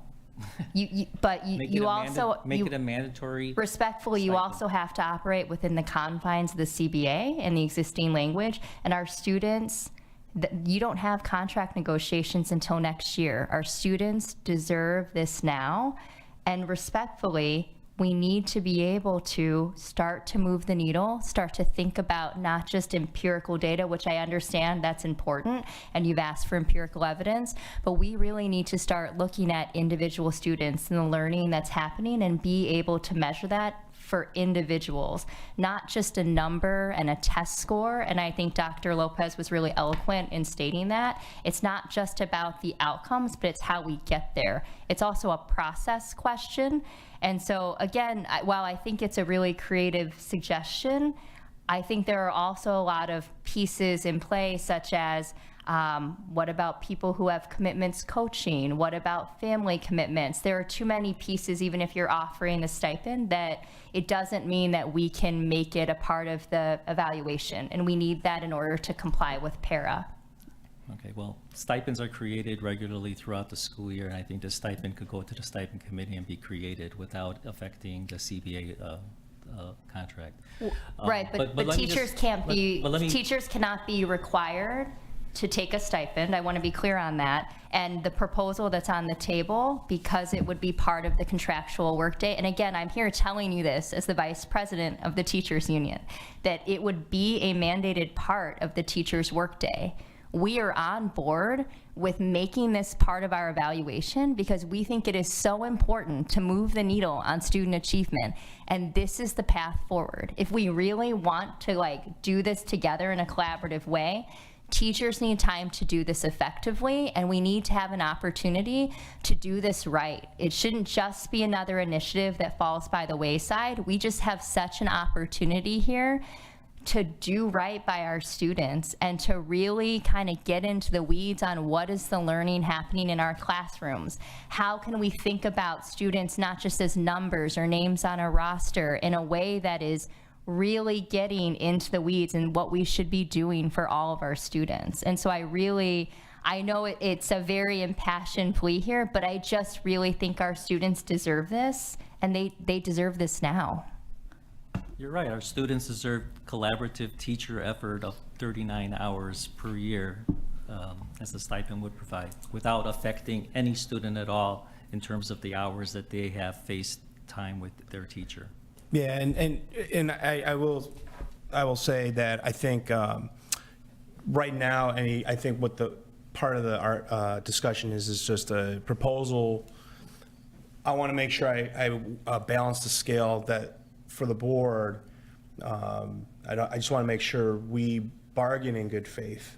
The things that if there's a proposal on the floor, I think we would, to Katie's point, we need to have that conversation at a bargaining level. Which is not what this is tonight. So you're right. So but I'm going to piggyback off of what Joe said. And I've been in meetings for years and had set meetings where it's an every single week thing. And you have some great traction in those first couple meetings, and then everything falls off because you're using a certain amount of time and you think in your head, yes, this is going to get done and I'm going to be able to do this and every meeting is going to be meaningful. It just doesn't happen. It's not realistic. So in the current state of where this proposal is, I can't approve this. I think that there is too much face-to-face contact taken away from these students. I think that if you came up with a plan that better aligned everybody's needs involved, right? And every week thing is more geared towards the teachers because the teachers are going to get that and the teachers need that. Right, I think it went from a want to a need at some point in this discussion. So I would ask you guys to go back and figure out what it is that creates a better schedule for this, something that we all can agree on, right? Something that we can bargain, even not the money, right? It's just being here in good faith and understanding that we agree you need this time, but I think you're asking for way too much time. And I think that that's where I can't get on board with the proposal the way that it is, and I think that there needs to be a little bit more work put into this. I think that there needs to be a little bit more data, more of an understanding. I believe it's Highland Park is only 60 minutes, right? So what's the difference between 60 and 90 to you? Also, my next question, how do you go from 90 minutes to 50? Can you explain that one? We, in the school day, lunch, study halls are included. So we can't say that students will lose out 90 minutes of instructional time. We have to account for the study halls and for the lunch times. But those are all part of their actual day, so you're taking away from what their day is, and that you guys were talking about how you are always meeting with students. Is in the study hall the same thing where you can have interaction with a teacher, or you're working on schoolwork. So if I can like please answer that, that doesn't count as instructional minutes. We were asked about instructional minutes. Okay. So that was the that's great. response. And Yeah, that is great. And to this point, I still can't get on board with this the way that it is. I think it needs to come back at a later date. And I'll leave it at that. I don't think this discussion is going the way that everybody was hoping or thought. So There's just one question that I'm stuck on. We keep talking about metrics. What metrics would you like to see? Because what we're talking about is measuring student growth. Well, before we can do that, we need baseline data. And so you're asking for data that doesn't yet exist. And so my question to you is, how do we, under the current system, gather the data to provide you with the metrics that don't yet exist? Didn't they say that District 225 has been doing this for a decade? But Or whatever, whatever. Not doing there's it for been- the purpose of SLOs. This has a So, very specific just wanna purpose under the evaluation law of We para. understand that there might be a different subgroup and a subset and everything else, but it's just for us to get a better idea and our understanding of what's going on. That's all. I mean, at this point, I mean, if we're not, I don't think it, yeah. Go. No, I mean, so. Can I speak? 'Cause Can I be have- heard? Everyone spoke 5 times. All right. Thank you.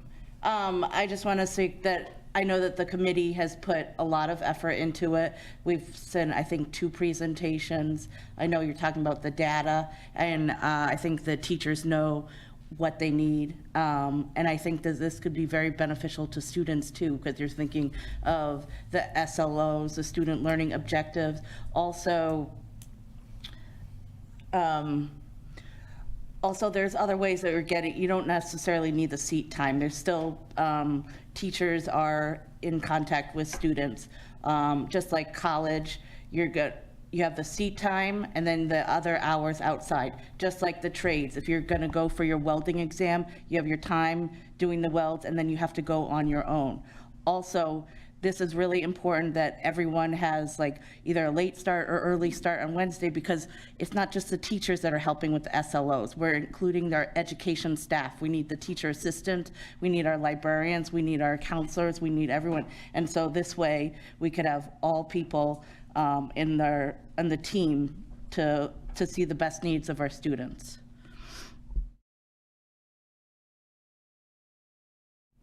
Thank you. Does anyone else have any more comments, or I think we're probably ready to do a roll call. Thank you, everyone. It was a great presentation. All right, Member Dr. Lopez. Yes. Member Dr. Coe. No. Member Noack. No. Member Dr. Farzaneh. Yes. Member Flink. No. Member Jacobs. Yes. Member Abraham. Yes. Motion passes. All right, we're going to move on to the next one. Destruction of closed session recordings. May I have a motion for the Board of Education to approve the destruction of the closed session recordings from January 2014 through December 2018 as presented? May I have a motion, please? So moved. Thank you. May I have a second? Second. Thank you. Any questions on this? I think it's pretty self-explanatory, standard. Okay, may I have a roll call? Member Jacobs. Yes. Member Flink. Yes. Member Dr. Farzaneh. Yes. Member Dr. Lopez. Yes. Member Dr. Coe. Yes. Member Noack. Yes. Member Abraham. Yes. Next, we have a memorandum of understanding. May I have a motion for the Board of Education to approve the memorandum of understanding with the Niles Township Federation of Teachers, IFT Local 1274, as discussed at the March 14th, 2023 closed session, recording an allotment of 1.0 union representative FTE for 2023-2024 school year only. May I have a motion, please? So moved. Thank you. May I have a second? Second. Thank you. I think this is pretty self-explanatory. It was all discussed last month. Okay, may I have a roll call, please? Member Dr. Coe. Yes. Member Dr. Lopez. Yes. Member Flink. Yes. Member Noack. Yes. Member Dr. Farzaneh. Yes. Member Jacobs. Yes. Member Abraham. Yes. Next, another memorandum of understanding. May I have a motion for the Board of Education to approve the support staff memorandum of understanding 01 as discussed in the closed session? May I have a motion, please? So moved. May I have a second? Second. Thank you. May I have a roll call? Member Noack. Yes. Member Dr. Farzaneh. Yes. Member Dr. Coe. Yes. Member Flink. Yes. Member Jacobs. Yes. Member Dr. Lopez. Yes. Member Abraham. Yes. Next, motion for non-reemployment of part-time, non-tenured teacher. May I have a motion for the Board of Education to approve the resolution authorizing the release of part-time, non-tenured teachers? And if I got a list of names, do I need to? Okay. I got to read them. Okay. Norbella Aguilar, Elizabeth Brandt, Jada Coakley, Vivek Desane, Lemon Dove, Dominique Kreisen, Kelly Milankowski, Gabriel Martinez, Elizabeth McHenry, Stacy Perry, Erin Patate, I think, Kantananos Stamatolopoulos, Greek name, Leah Steinfeld, Jenna Swaykiewicz, and Tanisha White. May I have a motion, please? Did I already ask for a motion? No. Okay, may I have a motion, please? So moved. Thank you. May I have a second? Thank you. May I have a roll call? Member Dr. Koh, Yes. Member Noack, Yes. Member Dr. Farzaneh, Yes. Member Flink, Yes. Member Dr. Lopez, Yes. Member Jacobs, Yes. Member Abraham. Yes. All right, I have another one of those. So may I have a motion for the Board of Education to approve the resolution authorizing the release of full-time, non-tenured teacher Rachel Barrios, Elizabeth Cushing, Charles Martin, Michael Page. Is that right? It was just Michael Page, okay. Morgan Ringert, Megan Splitzer, and Aaron Warskow. May I have a motion, please? So moved. Thank you. May I have a second? Second. Thank you. May I have a roll call? Member Dr. Farzaneh, Yes. Member Flink, Yes. Member Jacobs, Yes. Member Noack, Yes. Member Dr. Lopez, Yes. Member Dr. Koh, Yes. Member Abraham. Yes. Okay, and then we have a presentation from Tom for the ESSER staffing plan fiscal year '24. Yes, so, yes, so board, this is a discussion item for the board, just to present to you. Out of the ESSER funding, the administration, in collaboration with the union, has identified particular staffing areas that the district will be pursuing with next year. Again, this is through the ESSER funds. And Mr. Neubauer and Ms. Austin maintain the accounting of all of our ESSER funds, and we report it. So this is an acceptable use towards staffing. So as you can see in the memo, there are certain staff that are, my apologies, there are certain staff that are outlined here for what we're sharing with you as a board. This is coming, again, the salaries and benefits we paid from the ESSER funds. Tim, is there anything that I might have missed about the financial component to this? No, I think you covered it fine. Okay. If there's any questions. Does anybody have any questions or comments on this one? No? Okay. All right, I think that completes that piece. Okay, next we're going to go to new business. Does anybody want to present any new business? Board members, we could start with that side. Math, nothing? Dr. Koh? I'm not a chair committee. Okay. New business? New business? No new business. Ignaciona? I have nothing. Joe? Ilana? Dr. Oh, Okay. the new business one, I know at the start of the superintendent evaluation, I know I had mentioned it in November and said 60 days, so just want to put that on radar. Yep, it actually is. Tom mentioned it earlier today, so it's on Okay. the radar. Great. Thank you. Thank you. Appreciate it. All right, and then we'll move on to the superintendent's report from Tom. I am not the superintendent, so, yeah, thanks. No, actually, the only comments that were going to be highlighted were the new hires for this evening. Kudos to everyone for the leadership that's been hired, and that's it. Mr. Moore will give a more comprehensive superintendent's report next month. He's a pending superintendent. He's getting ready. All right, awesome. Okay, board committee reports. I don't think anyone's been meeting. Have you guys been meeting lately? Facilities? Facilities, we voted on all the issues that were presented in Okay. facilities. Okay, awesome. Anybody? No? Okay, we're good. All right, I think we're almost done. The information for FOIA reports and monthly financial reports have been provided, and we're gonna go ahead and close the session. May I have a motion to close the session at 10:58 PM? So moved. Thank you. May I have a second? Second. Thank you. May I have a roll call? Member Flink, Member Flink, Yes. Member Dr. Lopez, Yes. Member Jacobs, Yes. Member Noack, Yes. Member Dr. Koh, Yes. Member Dr. Farzaneh? Yes. Member Abraham? Yes. All right, good night, everyone. Thanks for staying up with us.